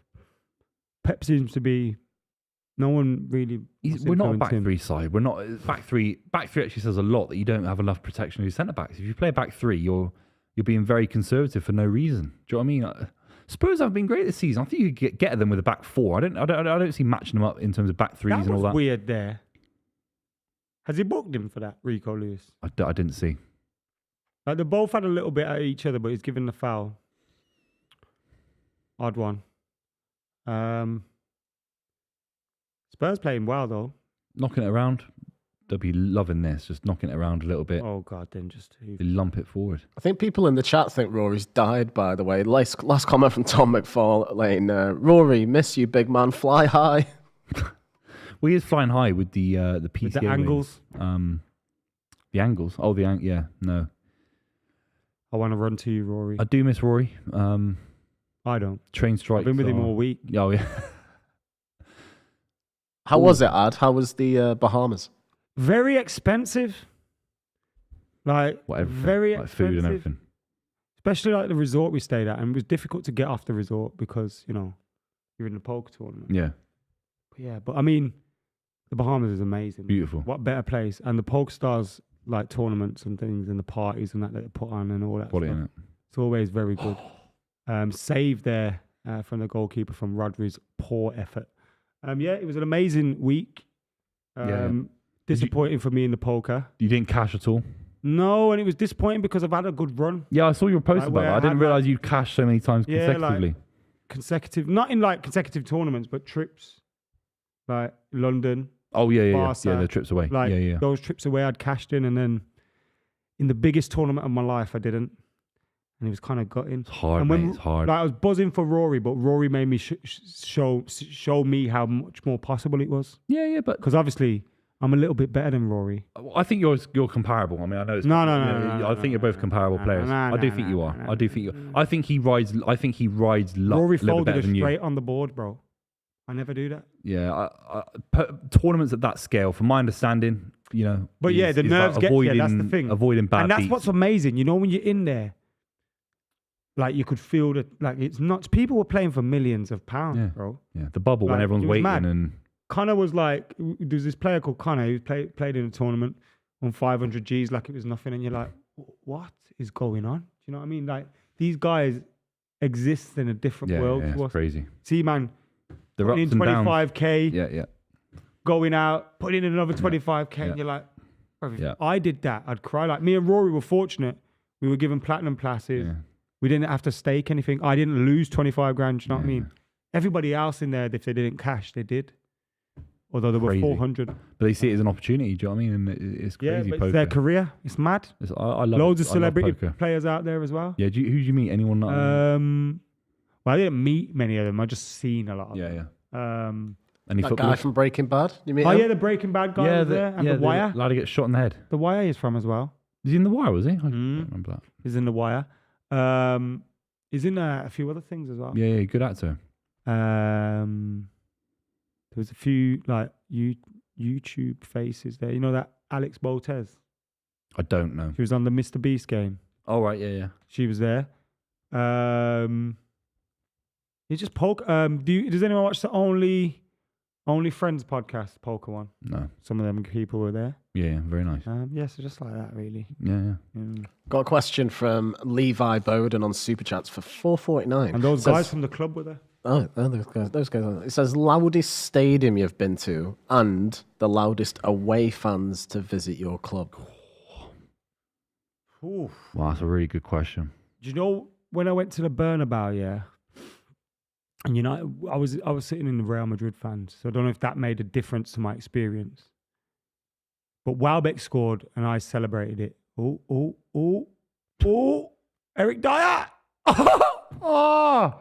Nearly 2-0 to Spurs. And I celebrated Welbeck's goal, and then they scored, and it was like madness. Really? Yeah. The Celtic fans are really good though. Yeah. They've always been great when they come to Old Trafford, and made noise. Ajax fans, I love Ajax fans. Ajax fans are good. I remember once they came to Old Trafford and they sang Three Little Birds for like 45 minutes, and I fell in love with them. It's amazing. Amazing. So yeah.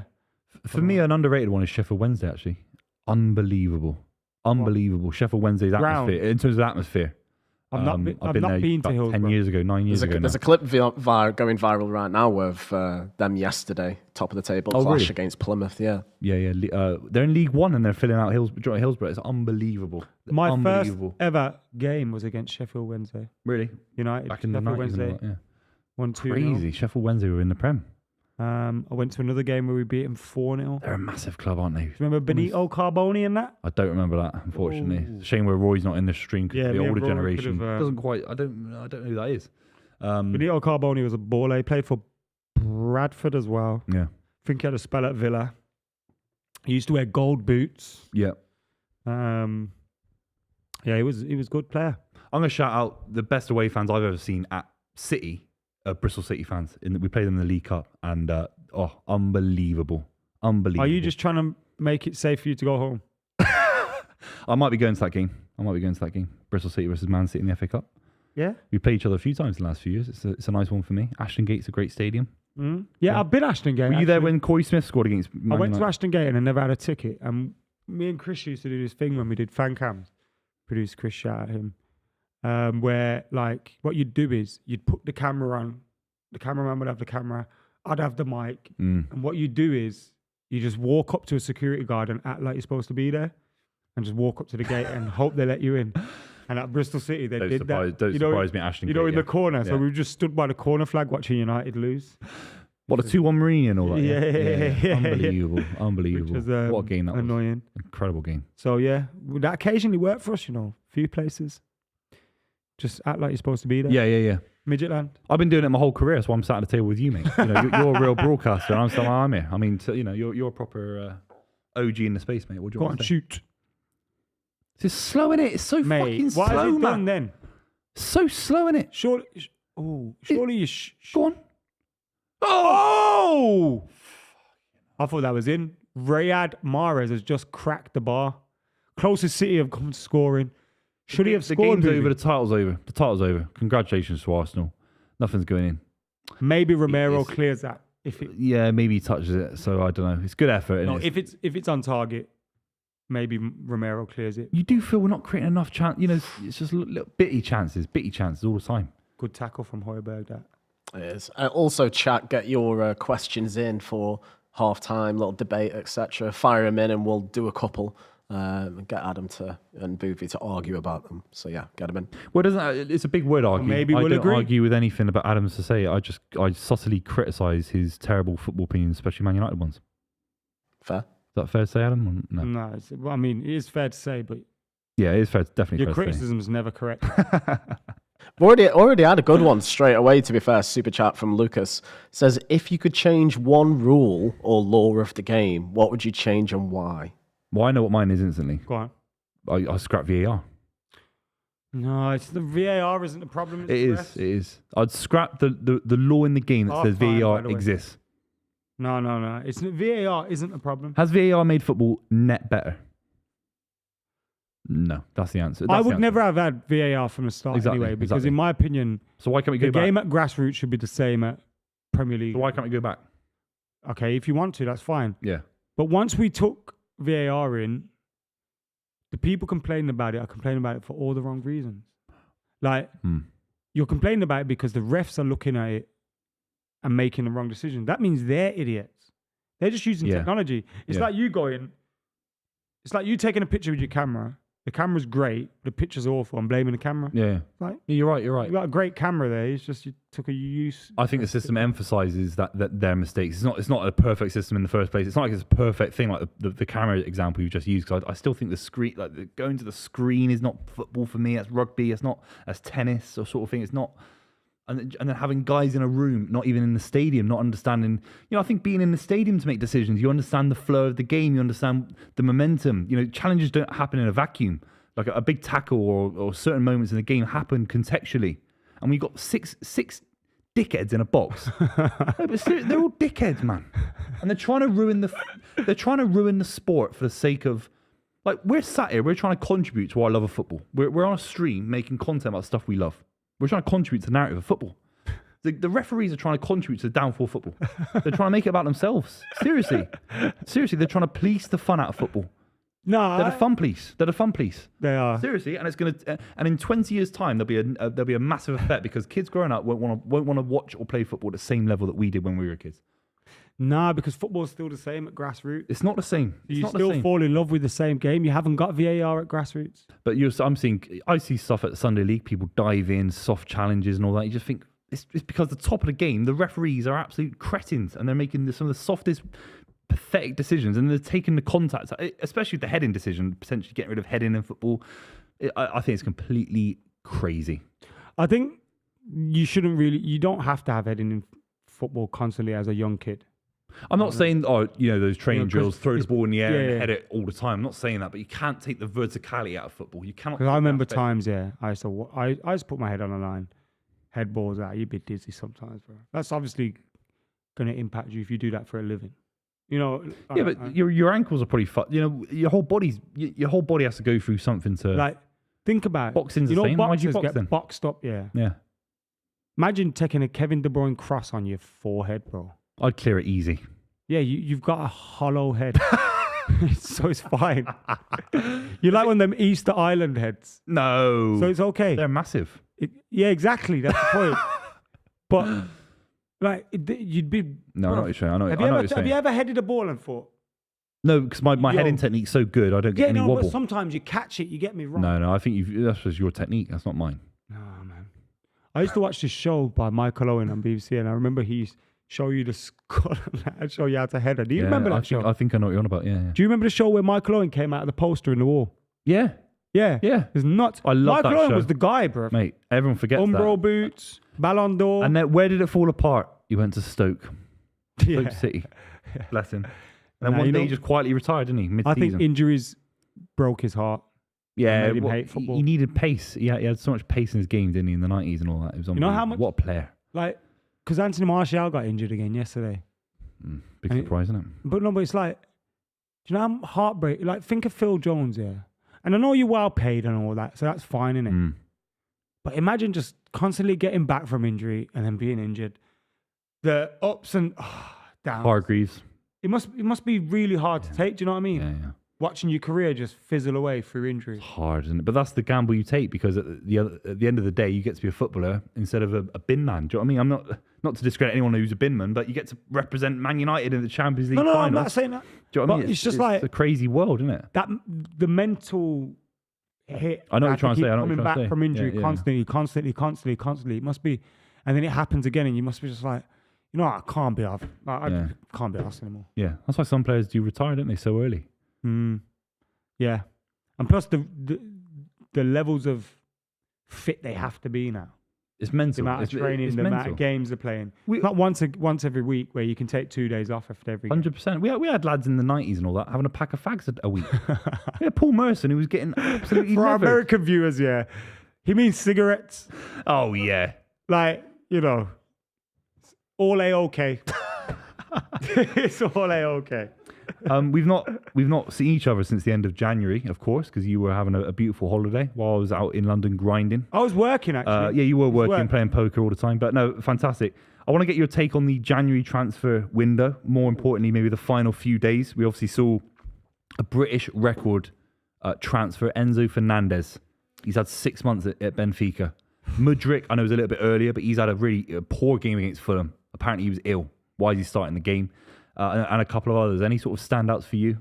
I've got to say that Enzo Fernandez one for me is a real head scratcher. And you look at that and you think, look, he could turn out to be an amazing footballer.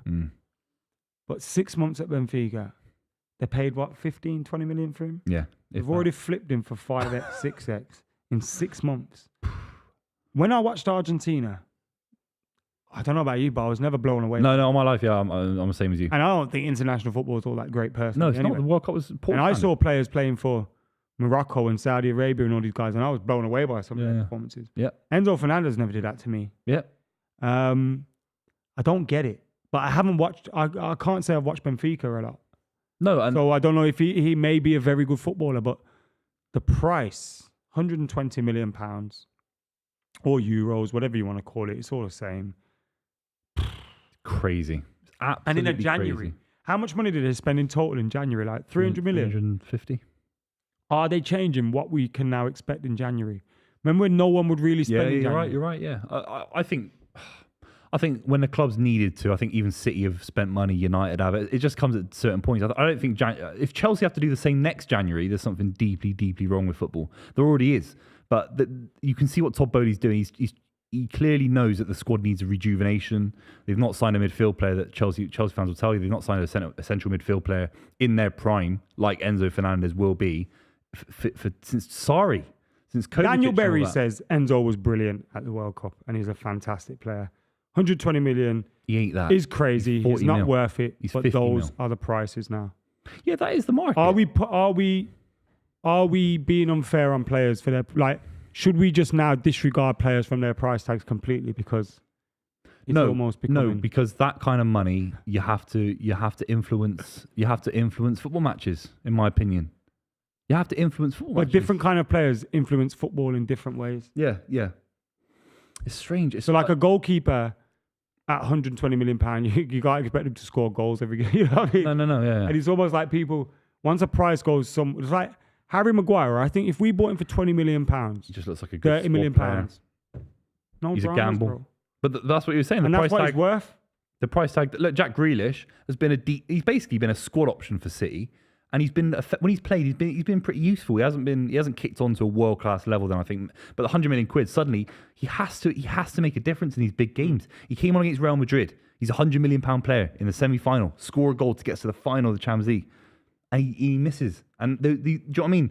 That's not a concern if he's a 25 million quid gamble. It's not a concern, but 100 million quid is serious money. Same with Mudryk. I mean, what's your take on Mudryk? Because for me, I think this kid, Enzo Fernandez, I agree with you. I think he's a decent player. He could be a good player. I can see it. With Mudryk, I'm not sitting at any Chelsea fans. I'm not trying to wind you up. I don't think he's got it at all. I don't know where he came from. And again, I might be showing my lack of knowledge in Ukrainian football here, and I mean, shoot me down now. But I genuinely, I did. And If how it much wasn't to for pay his for him? Champions 100 League million? performances with Shakhtar Donetsk, he'd have no European credibility. What negotiate? Remember that story about Seth Johnson going in for contract negotiations with Peter Ridsdale? And so he's turned up for Peter Ridsdale's office now. Yeah. I may be getting the numbers slightly wrong. He's turned up at Peter Ridsdale's office now, and him and his agent are going, right, how much do we ask for here? And he's thinking, we'll ask about $5,000. You know, if we're lucky, maybe we can get 7, 8, 9, 10 out of him. All right, let's go to this meeting. It's gonna be mint. We're moving to Leeds. Yeah. Right. They've gone into the meeting with Peter Ridsdale. Peter Ridsdale's gone, give you 50 grand a week. It's like, is this what Todd Bowley's doing? I Like, think it is. I think you've he got is, yeah.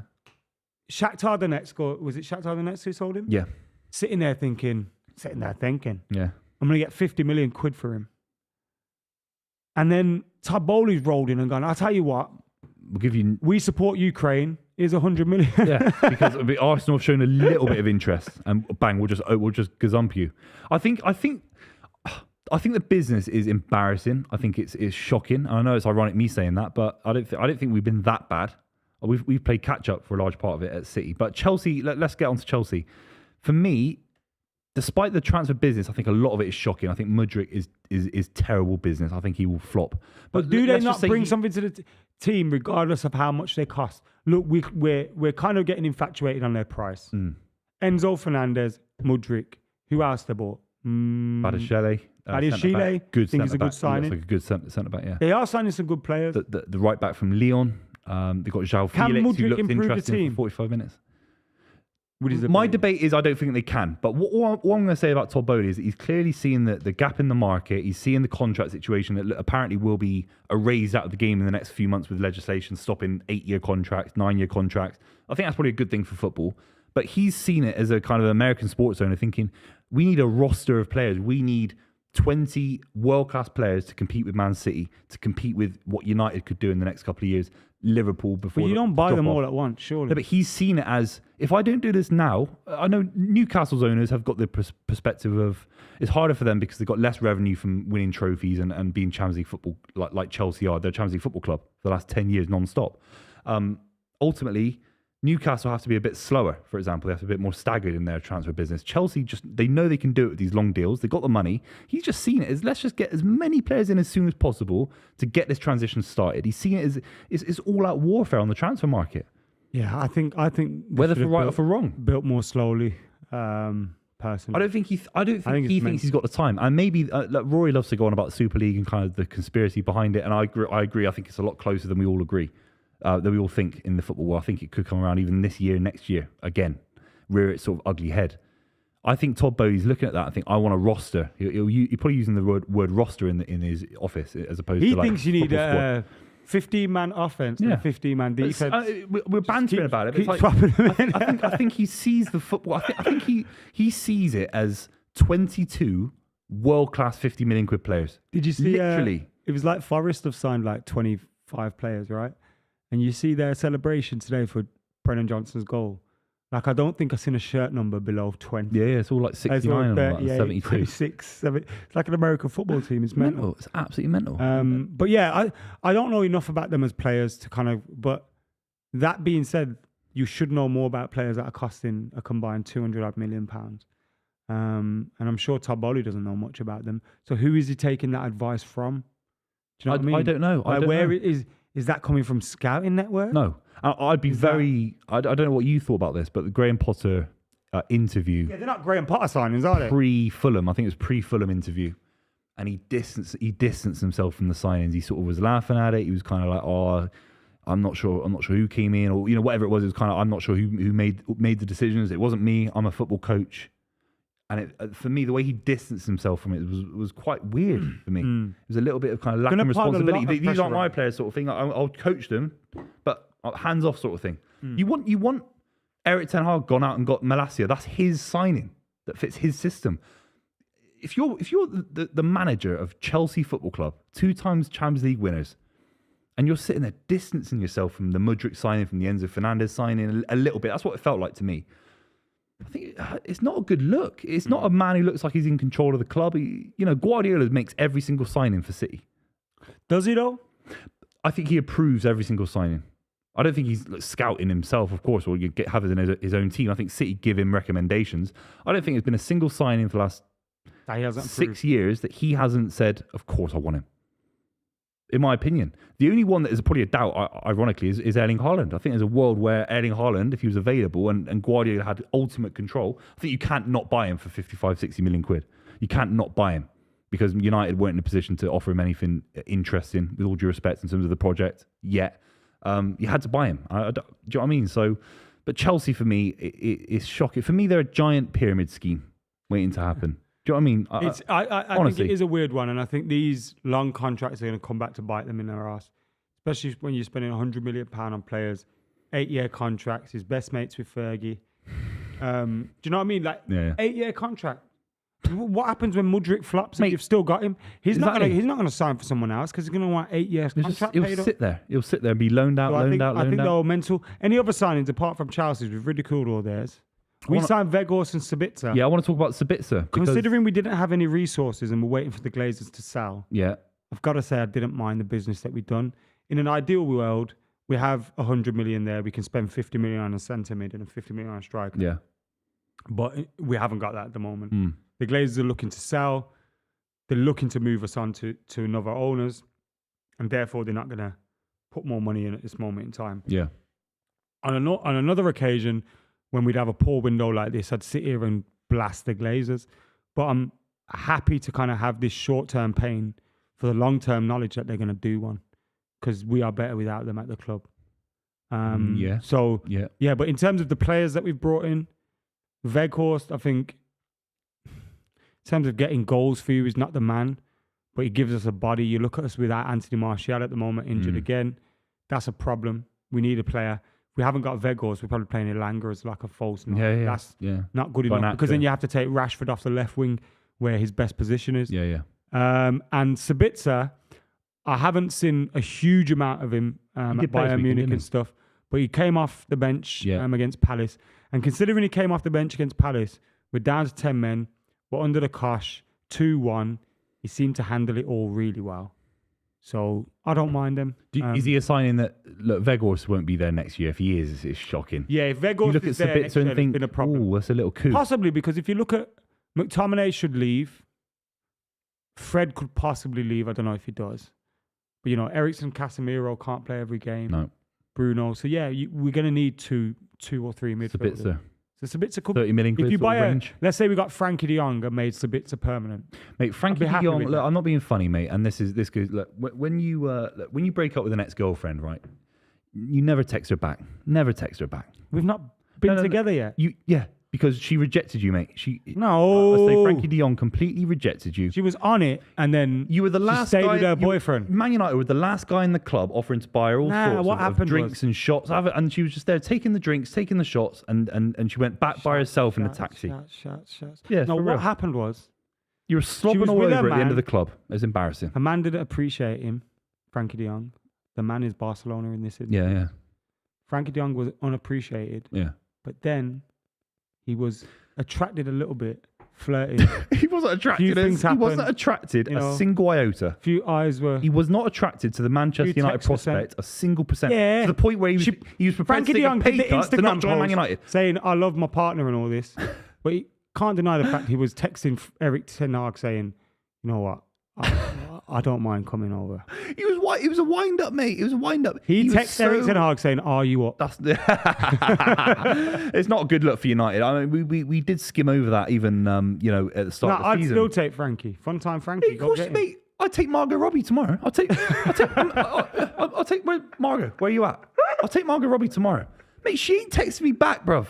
She ain't texting me back. What world are we living in? You spent all summer after this guy. And this is the reality. Instead of going to Man United, he chose to take a pay cut to stay with hasn't taken Barcelona, a pay who cut. tried to rip him a He new hasn't one taken a pay legally. cut. He has, I think. He's there to destroy Barcelona. Well, he's doing all right. He's playing the Europa League against you lot in the incoming I'm Thursday scared night. of that game. They're playing really well. So are we. You shouldn't be scared 'cause if you lose, you can't. If you beat Barcelona, it's a good result. If you lose, you're not in the Europa League. It's a great They result. also have the chance to go 8 points clear if they beat Sevilla tonight after Real Madrid lost yesterday. It's a dead league. It's a dead league. Honestly, it's a dead league. You think? And that's not. I think it's a dead league. I think you're starting to see all these needed a Super League. Yeah. They really Italy- needed a Super League.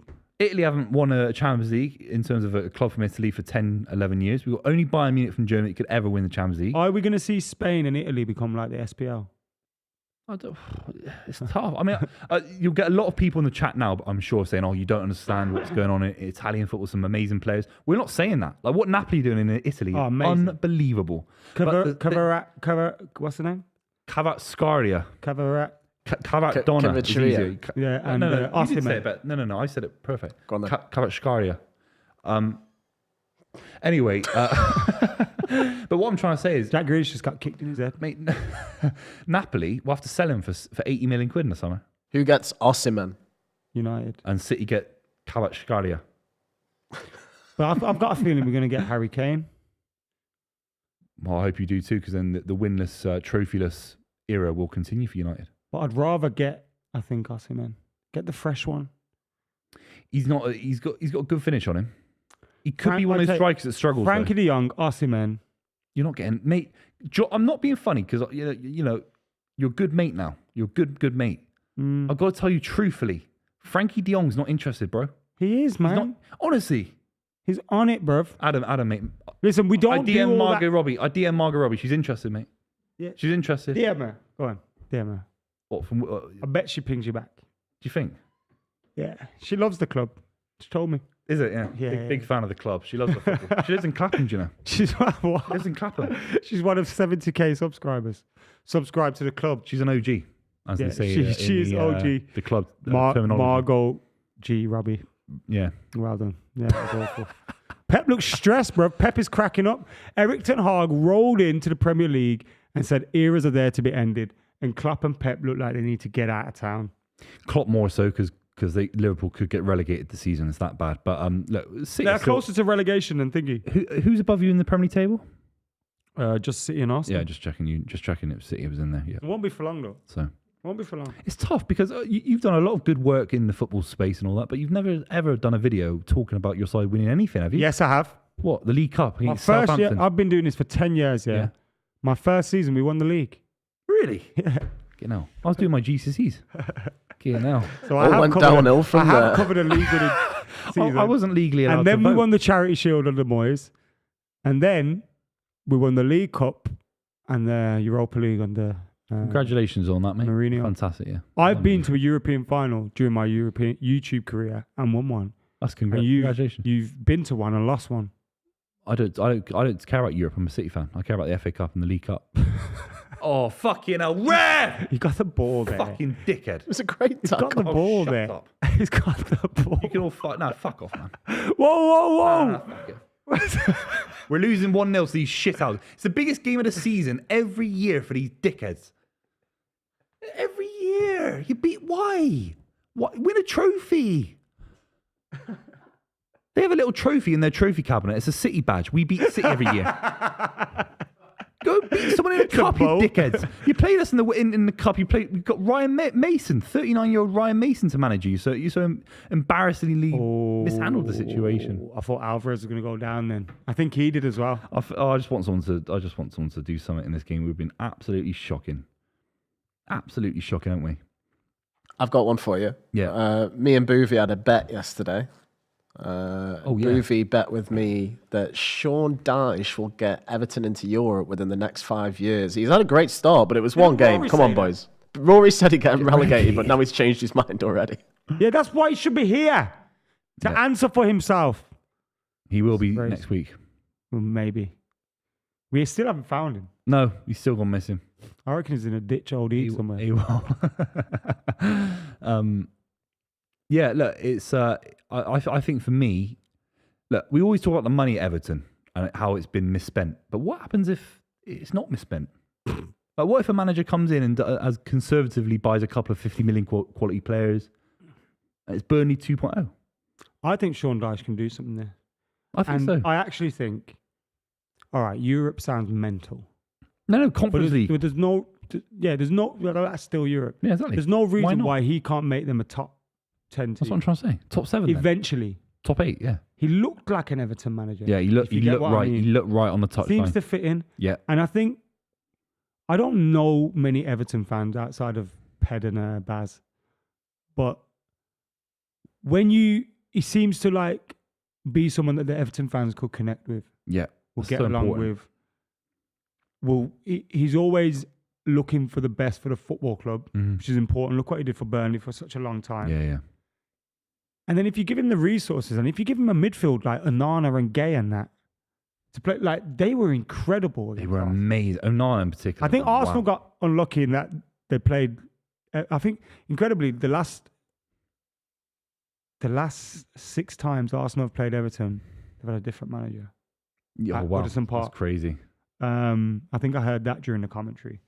But yeah, they caught them at the wrong time with a new manager bounce. But You should still be beating them. Onana, Gay, amazing. Dominic Calvert-Lewin.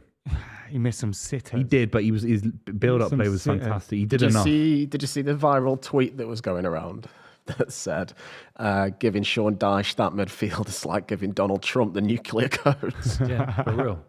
Shithouse FC. But that midfield was so effective. Did you see the little skills they were chucking in as well? A little bit of, and people look. We always joke about Burnley being the ugliest football team going in terms of how they played, but there were periods of time where they remember that Stephen Also, it's Burnley. and all that. They had a little bit of quality. They did have a little bit of quality for 10 minutes at a time. They could dominate the ball and spread it around. How mad is it though that McNeil and Tarkovsky linked up for the goal? Instantly as a Burnley renaissance. Yeah. Burnley 2.0 and all that. I think they'll be all right this season, Everton. Easy. They're And already I think safe. eventually, if they keep him, they'll take him into the new stadium and they'll have a team that they like. Fight. You know what I mean? Yeah. Right, they might not finish. I don't know, what are Everton fans' expectations? Just to enjoy European going football. to Goodison Park? No, top 8. You can't expect that though. And I think Everton have a right to deserve to Because you know how think many they teams deserve top say 8. that? All right, let's say the traditional top 6, yeah? Yeah. Let's take them out. Yeah. Aston Villa will say they belong in Europe. Leicester would think that. Leicester, yeah, maybe less so now Wolves for would the be money. hoping about that. Like, Not, I don't know about Wolves. West Ham. I think the Wolves and Leicester examples are just contemporary. no, but because Wolves of recent seasons. based on their Wolves were a recruitment. championship side for years. No, but based on their recruitment. Yeah, I bro. know what you're trying to say. Like all these teams would expect themselves to be in Europe or your hope to be in Europe. So not everyone can do that. Yeah, you're right, but Villa I have think got Everton, Emery. Villa, and maybe Wolves have got Lopetegui. Yeah, exactly. You're right.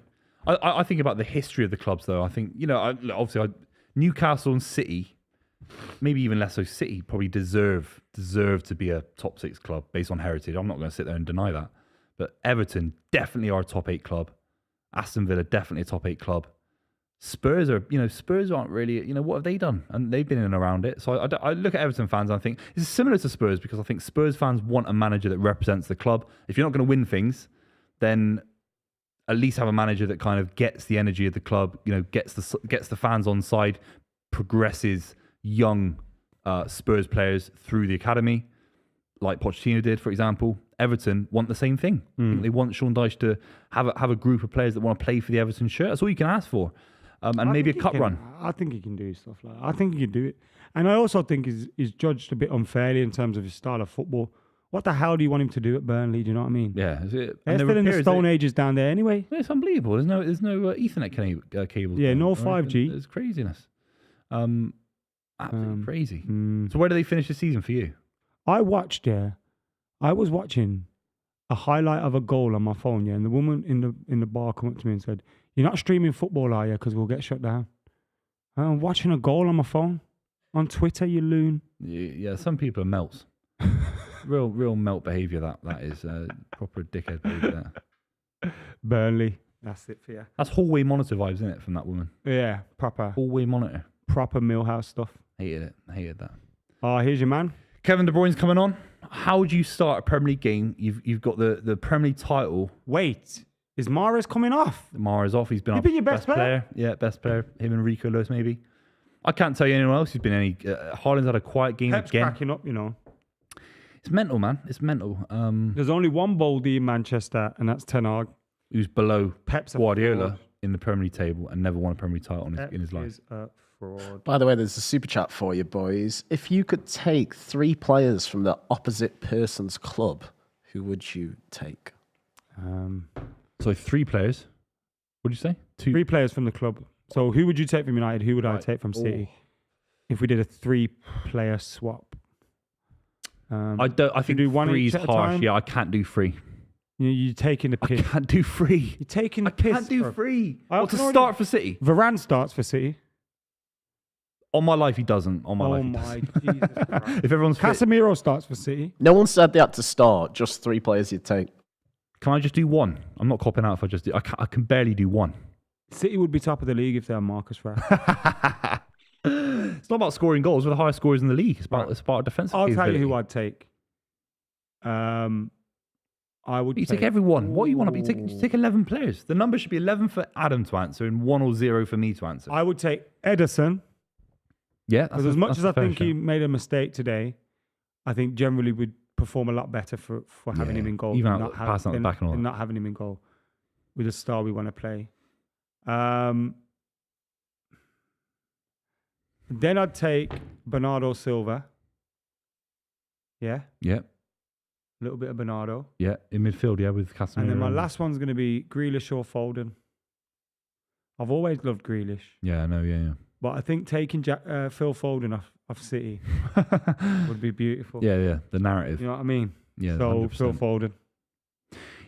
I've had a lot of times that I don't. Can we move on Nah, to another you're taking question? the piss, Can we move on to another? I can't Taking answer the the question now. I'm so sorry, mate. You are I absolutely could lie on. Do you want me to lie on Lie. stream in front of all these people? Like, BV will let you refund that person their super chat then. Sorry, mate. I mean, I'll give you half price back, but you definitely take 3. I'm not free. I'm looking at 1, maybe. I like the way I've noticed this, especially in the derby a couple of weeks ago and all that.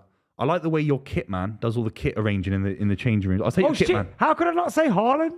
Yeah, of course. You take Hartley. Oh my God, we need a striker. I didn't say Haaland. You take Carl Walker. You take Ruben Dias. take Alvarez. Laporte. You take Ederson, Gundogan. Haaland, Foden. You take Boom. Carl Walker at right back ahead of Wan-Bissaka. No, Ederson, Haaland, Foden, boom. Oh, sorry, there's only 3. But I did say, I caveated the question by saying you can take 11, mate. Edison, Haaland, Foden. Diogo Dalot's all right. He's okay. He's okay. Varane, Martinez. I wouldn't swap for any of your centre-backs. I'd maybe Mahrez. You take Diaz But over Martinez. I'm hoping Sancho finds his form now. He's got his mojo back, and his What mojo is that? What's he done in the last seems happier 2 in years? life. Innit? Happier, great. Yeah, he's on That's 200 grand a important. week. He's done nothing. That's important, man. It's important when you're 200 grand a week and there's a cost of living crisis. Yeah, I think Ten Hag. Oh, Oh my God, he's like getting torn apart by Spurs. Yeah, Ake, come on. But we're relying on Ake diving in challenges. We're 1-0 down to the drossest football club in world football. They're so boring. Do you know what I mean? But yeah, I'm going to have to skip past the answer, guys. Sorry, I can't take any. I'll take the Man United kit man because I think he lays the kit out very nice in the changing room from what I've seen on social media. Luke Shaw starts for you, lot. No, he doesn't. You've just let go Cancelo, Yeah, you Ake, loon. I'll You got take Ake. Rico Lewis at left back today. No, not left back. Luke Shaw starts for you like every day of the week. No, he doesn't. In my opinion. Oh my God. In my opinion. Luke Shaw starts. Rashford starts because you got no pace. If you had pace, you're top of the league. Yeah, you're probably right. Yeah. And Right. I just don't see it. Jadon Sancho probably starts for you as well. Not Sancho. Nah, not yet. Not Sancho. In form, he does. When's the form? Like if he What's left, he done? if he left Dortmund and went City, he's playing for City. What's he done in a United shirt? What's the, No, what's he the hasn't best done moment much of his in a United career shirt. at United? He scored a lot. He scored against City. He scored against Chelsea. He scored against Liverpool. What's the Scored a moment? win against actually, Liverpool this year, cup bro. final appearance or Come on, man. He's been there for a year, bruv. No, it's not. It's a year and a half now. His It's been first 2 years. season at United, we had 3 managers. That's true. He had Ralph Ragnick. Remember that? That happened. So you That can't. happened. You know what I mean?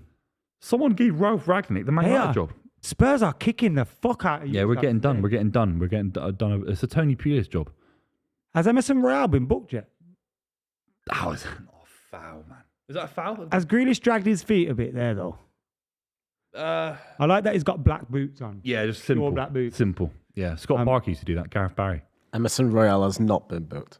How? Not been booked. See, the game's corrupt. They're desperate for City to not win the Premier title. I mean, you can't talk about corruption. Why?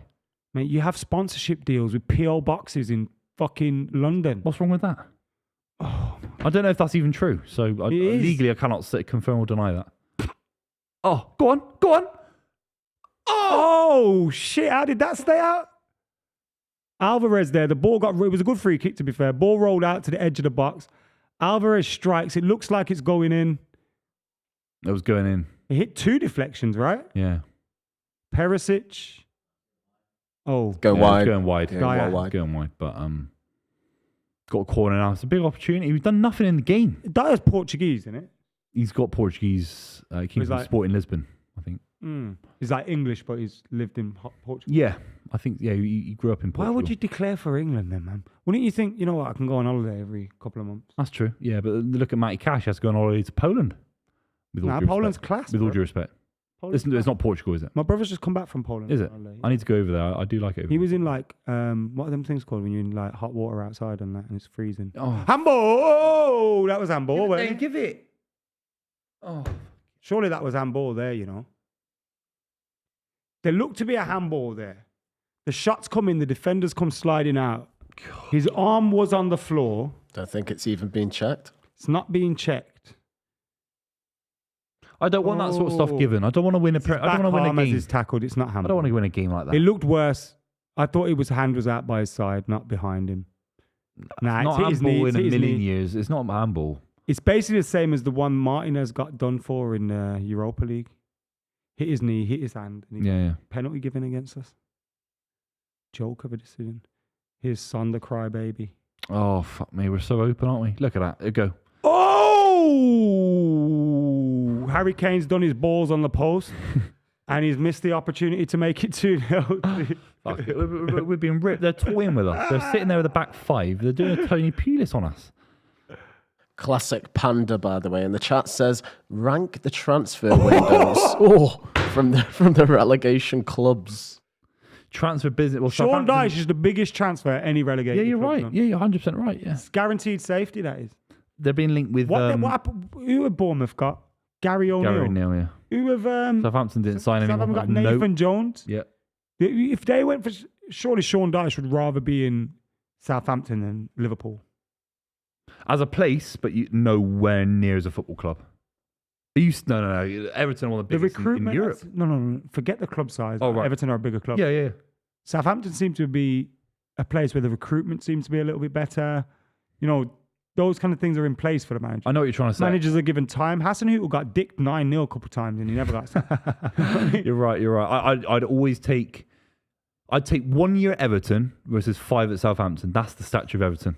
Because I'd rather have it on my CV. Everton, but seriously, look at the Southampton's owner. a nothing job. I'm sorry, I'm not. It's like what Fergie said: don't pick the club, pick the owner.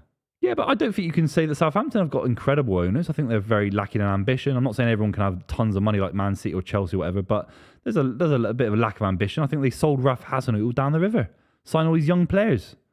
Yeah, you shoot when it's offside. Højbjerg scored. You can't shoot when it's offside. But if it's not it's a offside, yellow card. Van Persie, Barcelona. It's a yellow card. No, put it in and let the referee decide later. That's not what the game's about, man. Because if he's onside, no, it's miles off. Yeah, it's like John Drew Shelby against, I forgot who it was against, but he did that, didn't he? Last season, I think it was, or the season before. But if the ref's made a mistake like we've seen him do, that's a goal. But that's you shouldn't be playing up to a referee's mistake. The Lionel shouldn't have put his flag up. Well, he should because it was offside. It was the right call, wasn't it? Oh, fucking hell, man. Alvarez again. Alvarez is better than Haaland. He's got For more, City. He has been this game. If you only signed Alvarez, top of the league. No comment. I can't league because honestly, I've done City videos with City fans recently, and I've been actually pretty not You critical. found some then? Yeah, and I'm not even critical of Haaland. I'm critical of how we've suffered a little bit in the short term with him in the side. Mate, I get abuse from City fans about saying not backing Haaland 100%. No, but if we back signed a player and still acknowledge how much he's changed. But no, we can't. City fans love it. I love him to bits. City fans adore him already. I think it's our first Galactico. You've had it so. with David Beckham. You've had it with Andy Cole and all these guys. Like, no, but I think it's more he's like our first the Cristiano Ronaldo thing last season. Good season, bad performance. Like where Ronaldo's doing well, but he doesn't actually make us better as a team. Yeah, that's what it is. We've had a big super chat, by the way, boys. £9 off George Kelly. Thanks, George. Honest thought for Potter at Chelsea. Has the players now, but how long do you give him until he has to improve or get sacked? For me as a fan, I give him 2 more games. 0-0 against Fulham. The thing is for him, he's got so many signings coming in that he's got easy excuses. Like how can I get this team possibly bedded in and playing football and stuff when I've got so many signings coming in?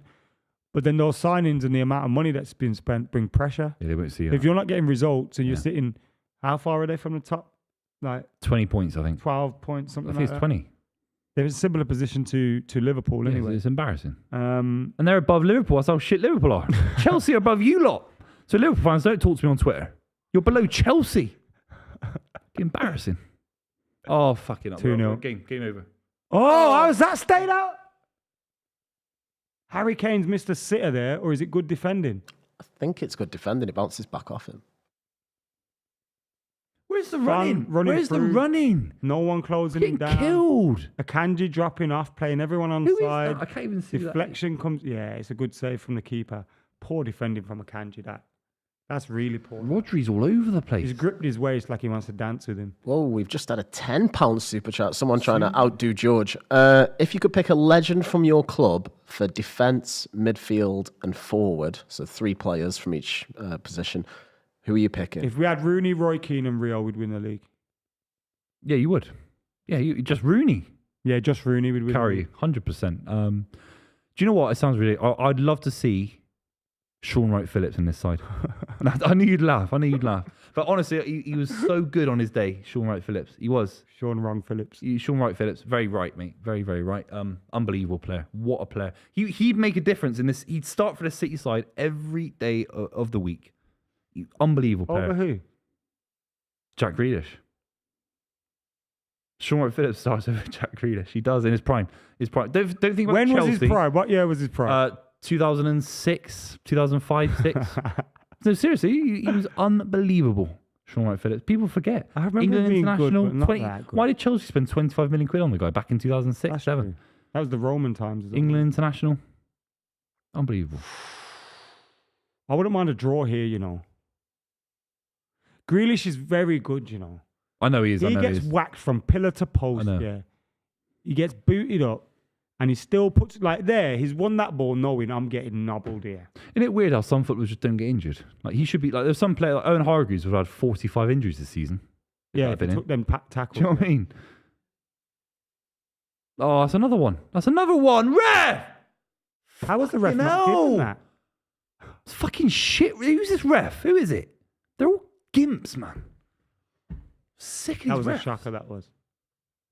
Grealish is laughing.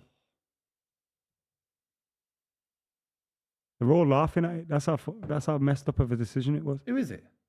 I think Romero's fouled him, and then because he's booked, he's pretended he got fouled. Do you know what I mean? Yeah, I know. Yeah. Because surely that's a second. Should be a second booking. Then. He's saying Jack Grealish saying free. It's free fouls. He's not getting anything. I hate when this happens to United, because then you know what the manager does? Take the player off. What do you mean? And you're like, he should have been sent off. Yeah, he and should now have you've already subbed sent him. off. You get subbed off. But I don't. If you're holding Romero's for 1-0 always lead, a walking red though. yeah, he is, isn't he? Yeah. Oh, it's so boring. It's just boring. We're so boring.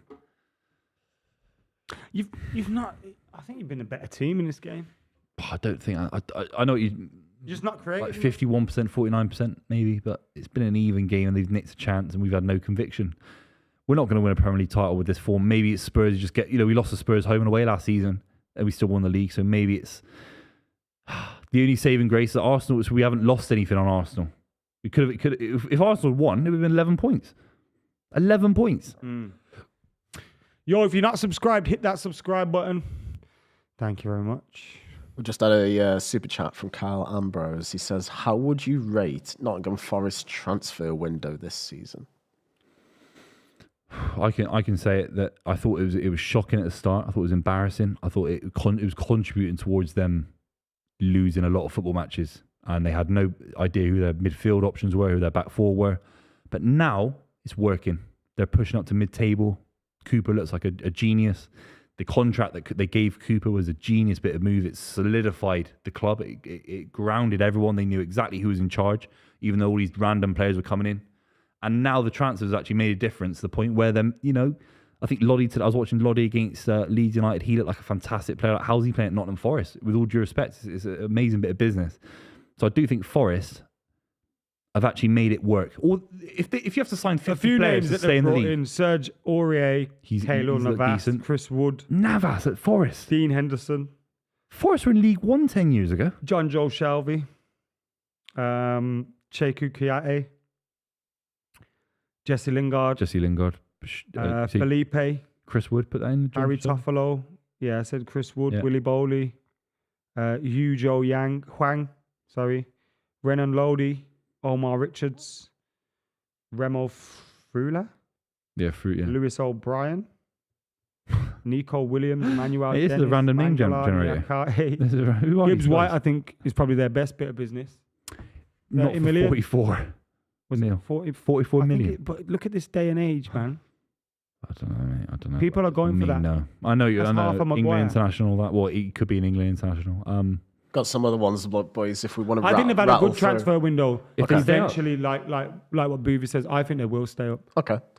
We've another from George Kelly, 1799, says, people saying Haaland has made City worse, but City can't seem to get the ball to him at all. Lack of other threats making it easy for teams to double up on Haaland. Do you think George is right? Yeah, but that's because everyone knows if we lock off Haaland, they're not scoring. Before it was a case of, all right, if Mahrez didn't score, somehow we create a goal for Grealish. Or that doesn't seem to be going on at the moment. Oh my God, what was that?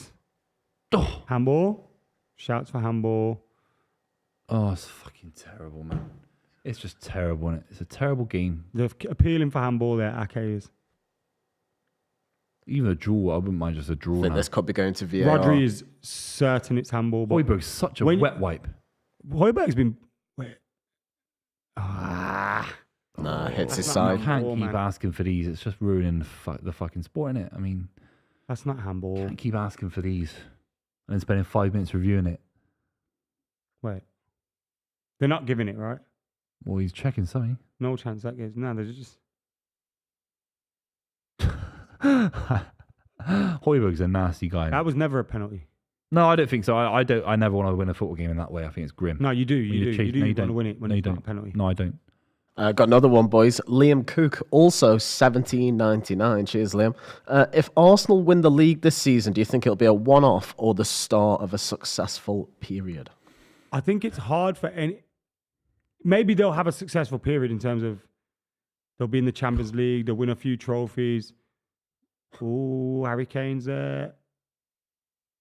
They'll go on to better things, but to win the league consistently, we're seeing even City struggling to do it. Yeah. Do you know what I mean? Liverpool, I think Liverpool at their peak under Klopp are better than Arsenal now under Arteta. Yeah. Even they failed to do it. Yeah. City will come again. Chelsea will come again. United will. So I don't think we'll see them go on to win it, but it'll give them the platform. They'll have Champions League football. They'll have more money. They'll be able to make better signings. Yeah. So yeah, and if they miss out on it, maybe that could be a negative swing in the other direction. The only thing I thought against Everton was it reminded me of him looking on the touchline, running out of ideas. I think it's only the second game we've lost all season. They've been immense, and there'll be Arsenal fans slagging me off on Twitter. I get it, but there was a moment where I thought this reminded me a lot of Newcastle last season. I think it was Southampton they dropped points to, where he was kind of on the sidelines, Arteta, and he looked a little bit not out of control, but he looked a little bit. His players weren't living up for him. I did see, could this happen again? What happened last season where they had a few games, they were in fourth, they had 9 points on fourth, didn't they? They had 3 games in hand, or whatever it was, 2 games in hand, 3 points clear, whatever it was. It was 9 points if they won their games, at least. But when Liverpool, and he bottled it. When Liverpool were challenging them, City were relentless. City aren't relentless. No. City are dropping points left, right and centre. And Arsenal now, they would have been going back from Everton thinking, this is it now. We've ruined our chance. Yeah. Are we going to do this? And if City don't win today, because a draw is a good result for Arsenal as well. Well, if City drawing, no, it's bad. If City don't win today, that's like they'll be revitalised. They'll be like, all right, we've had a free hit. I think you're right. If we lose, like we are. Again. I think if we draw, if you get 1 point closer at this stage, it's still early February. That's not bad. So if we were, I'm not saying we're even draw with these lot. It's not a penalty. Do you know what? I'm a bit sick of it. I'm a bit sick of it. Always looking for it. I think they've given a goal kick when it was a corner. Yeah. Perisic is about 50 years old, isn't it? Another super chat, boys, from Varun Sankar. Do you think Brighton were underperforming with Potter compared to how De Zerbi is having them play now? I honestly... No, I just think De Zerbi is doing really well. Do you know what? Mate, honest to God, De Zerbi will be the next Chelsea manager. Honest to God. They've got the Brighton setup and all that, and he's got experience in European football, and to a higher level in European football, arguably, than Potter did. De Zerbi's doing it without, Caicedo for a couple of games because of the transfer stuff. But again, it shows you how important recruitment is. Yeah, it's so important. Matoma, look at him, tearing it up. What deal? He did a degree on dribbling or something. An essay on dribbling. You could read that degree, mate. Trust me, playing with you. No, check it out. You could read a whole, anything. GoPro footage, all that. Yeah, I did hear about that. Yeah, I did hear about that. Mad, isn't it, to think you could do that at uni? By the way, that was a corner, Yeah, it's terrible. I don't know how you're not Yeah, what's his name? What's his name? I don't know what. They're all just random NPCs, aren't they? They're not even real people. Yeah, they're all PC. Do they go home and have a real life? Do they have them fake police? Do they watch EastEnders at night and all that and have a real life and have a girlfriend? Them community support officers? Yeah, they're the kind of... That's what all these refs are, part-time police. Who's that guy on TikTok where a guy found a fake police officer and he was like, oh, are you with the police? He's like, fuck the police. Fuck the police. He's like, they're wearing like a hoodie, like a Slazenger hoodie and all that, but he had like a posh like haircut and all that. Anyway. We definitely need to clip just that bit. That's been memed. Revolutionary Buvey. I know what people are talking about. Hopefully somewhere someone has seen that TikTok. Well, I don't know what you're talking about. Yeah.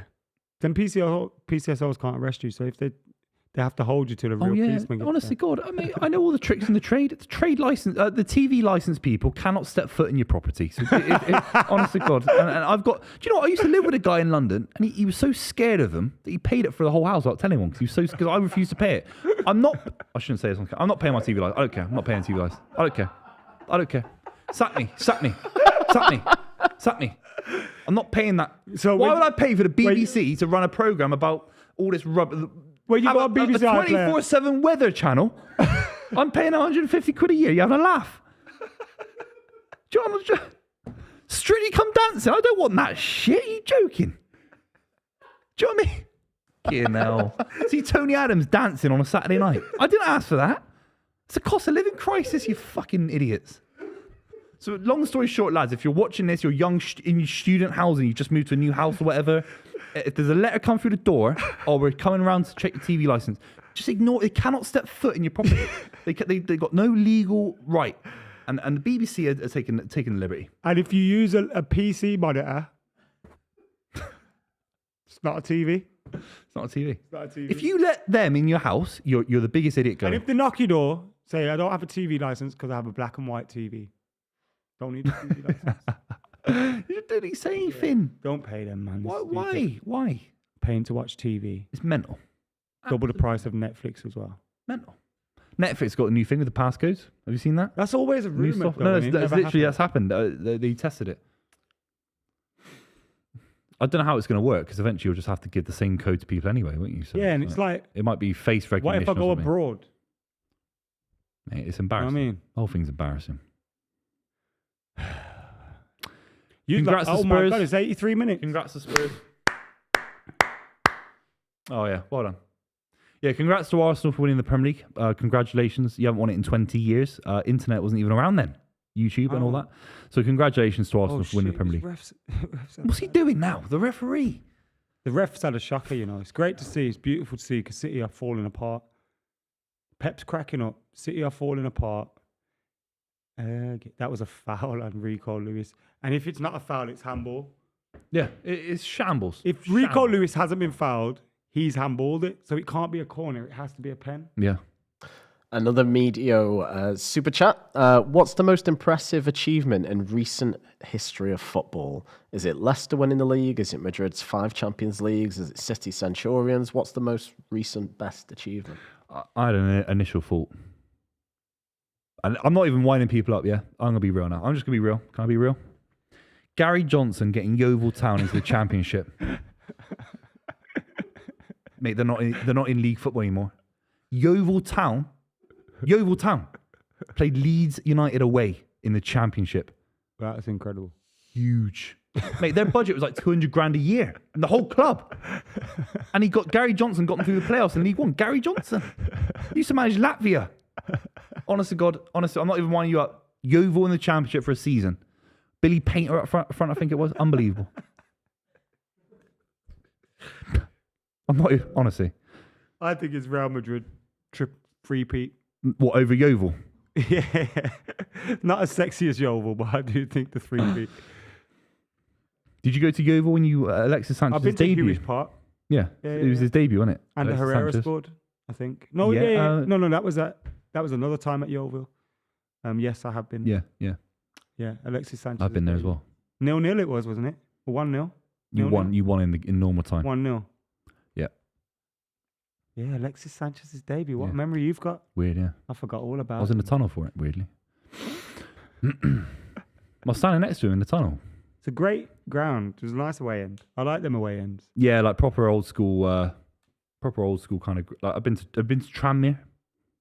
Tranmere Stadium. No, I've not been Tranmere's. Some of those like older school ones. I've been to where did Astley go? Was it Yeovil? Might have been Yeovil again. Because I think we've played them a few times recently. Oh I don't. Has Haaland had a shot today? no, he ain't done nothing, mate. He's been Casper the Ghost, gone missing. Do you know what I mean? He's done an Ian Beale. 1 minute he's EastEnders, next minute he's homeless on the streets. Do you know what I mean? He did 4 years. He went missing randomly. Then he come back with a long beard. Yeah, he came back with a long beard. In the pipe. 1 minute he owns a cafe in a thriving metropolitan area of London, then he's homeless. Emerson Royale nearly took out Jack Grealish's Yeah, chest. this guy needs an 11-game ban. That was a good tackle, though, that was. Yeah, it was a decent tackle. But he nearly booted him in his chest. I think Grealish is bemused because Emerson Royale has been battering him all game. And he's just survived on a yellow card. Yeah, I don't think there's Living too many life causes weird. for concern. No, I don't. You know I what's don't funny? If Conte's on the sideline, Spurs lose. Do you think? I don't know about that. You don't like Conte, do you? Just No, I he's rumoured think to he's Man like United. one of the managers that they miss him when he's not there and they hate him when he's there. Yeah, I get what you're saying. Yeah. You'd want him there though, wouldn't you? Before the game starts. This will probably make Daniel Levy think that they don't need Conte. Yeah, exactly. They'll get Ryan Mason the back. assistant manager can do it. Lewis in the chat, by the way, says, Buvey, do you think now we'll start to see De Bruyne benched more? Well, if we do, then the whole world's upside down. Yeah, it's crazy. Again, we are going to lose this game 1-0. And a top 6 game, a game we've not had any results in ever. We've never beaten Spurs at the new stadium. How can you bench our best midfielder? How? It's not related to squad rotation. We've got, relatively straightforward games, touch wood. We've had a long period of not playing football for a week this week. Here we are, boys. Second that is. It's a red. Who's gone now? Romero or Emerson? Romero. He should have gone ages ago, really. Look at Dyer and Grealish. Grealish loves it. He's done City nothing will want wrong him to take as much time as possible, yeah. Because it add up the added time. He should have been gone a long time ago, to be fair. City will be 5 points off Arsenal, and Arsenal will have a game in hand. It's unbelievable. If this stays like this. City will also be just 3 points ahead of Manchester United, level on points. There's a possibility you finish behind us this season. Yeah, there's a possibility at the start of the season that, Southampton win the league. I mean, anything's possible. You're not going to finish above us, but it is worrying. I think the approach to the game, if we go with De Bruyne in midfield, 4-3-3, Rico Lewis at right back, more conventional approach.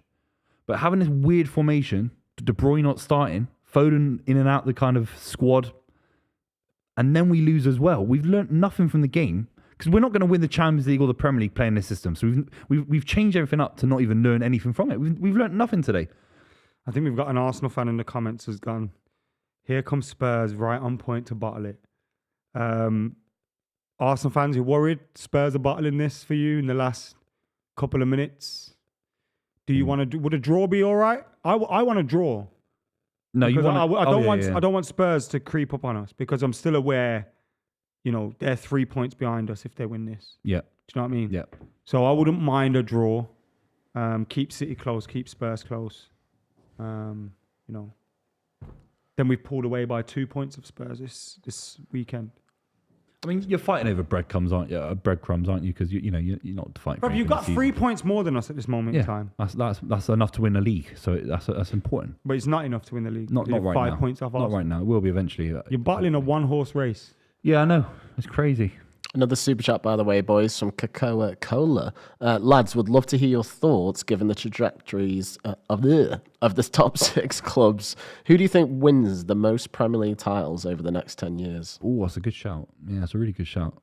I think it's more because City won 6, Chelsea won 3, Liverpool won 1. That's not the right maths, is it? It's something like 5-3, Leicester 1, Liverpool 1, something like that with Chelsea. Over the next 3. 10 years. So I think it'll be 2-2-2-2. I think City, but I don't think he'll be by much. Has the ref let a head injury go on? Oh, fucking hell, man. Spurs are very clever, Very, very clever that. Go down, hold your face, all good. And the ref will give him back the ball as well. This ref's had a shocker today. It's embarrassing. I think this is very clever I think it's Højbjerg. It's not even hit him in his face. It's not even hit him in his face. We're getting done out here. Terrible referees and soppy Spurs players. He's absolutely done just there, What would you say to Højbjerg? He's a big wet wipe, isn't he? Big wet wipe. And the worst thing is he's got the doctors staring in his face, Pretending asking him how many yeah. fingers and that. Yeah. You reckon Højbjerg's going to know, I'm all right. No, they look really concerned about his head, poor guy. He didn't hit his He ain't head. got much nothing in it, so there's nothing to be concerned about, He really. didn't hit his head.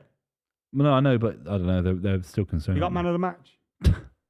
Says it all, doesn't it? Someone as limited as him getting man of the match. I think he was probably the best thing that Mourinho did, though, for them. Yeah. Bringing him in. Yeah. I think the best thing Mourinho ever did out of Tottenham was have that little clip on the Amazon doc about Dele Alli. It proved him right as a manager for the rest of the time. He saw it coming. You know what I find mad here? Look, 5 minutes have been added on. You haven't kicked the ball for the last minute and a half. And 30 seconds of this 5 minutes have already been played. Yeah. So realistically, you should be going to 97 here. Yeah. I have seen it a little bit more in the Premier League this season, and maybe it won't be reflected in the. If that was on the hair, screen. he would have punched that in the air. Yeah, he would have flopped it flipping backwards. idiot. Yeah. Oh, Haaland's been ineffectual. Realistically, this game should go now to 97 minutes. Yeah, I hope so, mate. I hope it doesn't, and I hope it blows in 4. But Actually, I want it to end now. We're not going to win. We're not going to get a draw. I want it to end now. I want the game to be over now. We've been absolutely have you lost shocking. that feeling where you expect to come back in games now? Yeah. Yeah, literally. It's crazy you've sort of said it and you've sort of summed it up in the right way. Has there been a moment today on this stream where, either of us thought City could do anything? Mahrez. The volley. Yeah. I think if you scored it was just before half time, right? If you score, then you win the game, I think. Yeah. When was Kane's goal? 35? 15 minutes. 15. That's a cross. Oh, that's fucking awful. Shit, man. And he's dived again. Fair play to him. Ilkay Gundogan. Smart play from him. Shithousery. So poor, innit? Jedi Master says, we all know the Bangkok Century Cup is the biggest success in recent years. Yeah, we battered Liverpool 4-0 in the final. Did you watch that game? I was there. In Thailand. Oh, that's nice, actually. That's quite nice. Do you like Thailand? Yeah, it's sick. Yeah. I went there for a wedding as well shortly after in Koh Samui, which was good. Cool. Nice place. I want to go to the James Bond Island there as well. Yeah, with Dr. No and all that, isn't it? I don't know which James Bond. I just heard it was a James Bond Island. Oh. What was that? Well, at least we kept it in. Your man that spams all them crosses is pretty useless, isn't it? When he's not spamming crosses. No. Touch, man. That touch was horrendous. Touch of Jimmy Savile, bro. Go on. There's a Haaland looking for something there. Yeah, it's pathetic. Come on. There's too much passing. If it stays like this, by the way, as Geek English says in the chat, not only have you not won here in 4 years, but you've also not scored. Oh. Well, thanks for reminding me, Geek Chat. Rodri got punched in his head. Yeah. But he keeps looking at the ref through his eyes. Yeah, through his hands. It's theatre. It's a West End play. I'm not sure what I think. Lloris. Oh, penalty. He does whack him after though. That's a penalty. That. Oh, clotheslines him. That's a penalty, isn't it? It's a foul. Oh, did he get the ball, Lloris? It depends if the ball what the ball touched there. I couldn't quite tell. Did Lloris get the ball? No, I think it comes off his head. I think it's off his head. That's a penalty. He punched him. That's a penalty. Or at least it should be a penalty. Get it. Dangerous as well. It's not all fun and games. That should be a penalty. Lloris is so poor at football that he's actually His refs punching had a people. shocker today, Yeah, they always do. They're all shambles. You've got a goal kick. They've got a goal kick. That was a penalty. If it wasn't for Everton, the title would be over. Do you know that? If it wasn't for Sean Dyche, we'd be sat here saying Arsenal Premier League title holders. For real. All banter aside. Yeah, but we have a chance still. We can beat them home and away if that happens. I'm not saying we will. City aren't playing like they want to win it. And if you look in this game, you've started resorting to crying for fouls, falling over. To be fair, Spurs have been clamping you, stopping the game whenever they can. Yeah. And Spurs are embarrassing because they played Arsenal the other week and they didn't put up a fight like that. No. But we are like this against Spurs, even when we've won Premier Leagues, when we've won. To be fair, Arsenal were very League good Cup. back there. We have a run of games after. We can see improvement for sure, but it's worrying. I think you've bottled a big chance. Look, I'm not saying the title's over. Of course, it's not. You could easily beat Arsenal twice, but I think you've bottled a big chance to put the pressure on them. Yeah, them losing against Everton, one of the worst teams in the league, statistically this season. Obviously now under Sean Dyche, different, and they're not even perform. The performance here is really poor. You don't look like scoring. Shit, man. Referee, man. Oh, my God. Pep told him to fuck off. Yeah. Did you see that? Yeah. That was mad. When he gives you the thumbs up, he's given up. He's given up on the game. He's given up. When he's given a thumbs up. To be fair, the ref has had a I love to see it. The ref has had a shocker. Yeah. The ref has had a shocker. All this money in the Prem. Are the Super League refs any good? Because I might be swung over. Yeah, I might be converted. Yeah. If the Super League has good refs.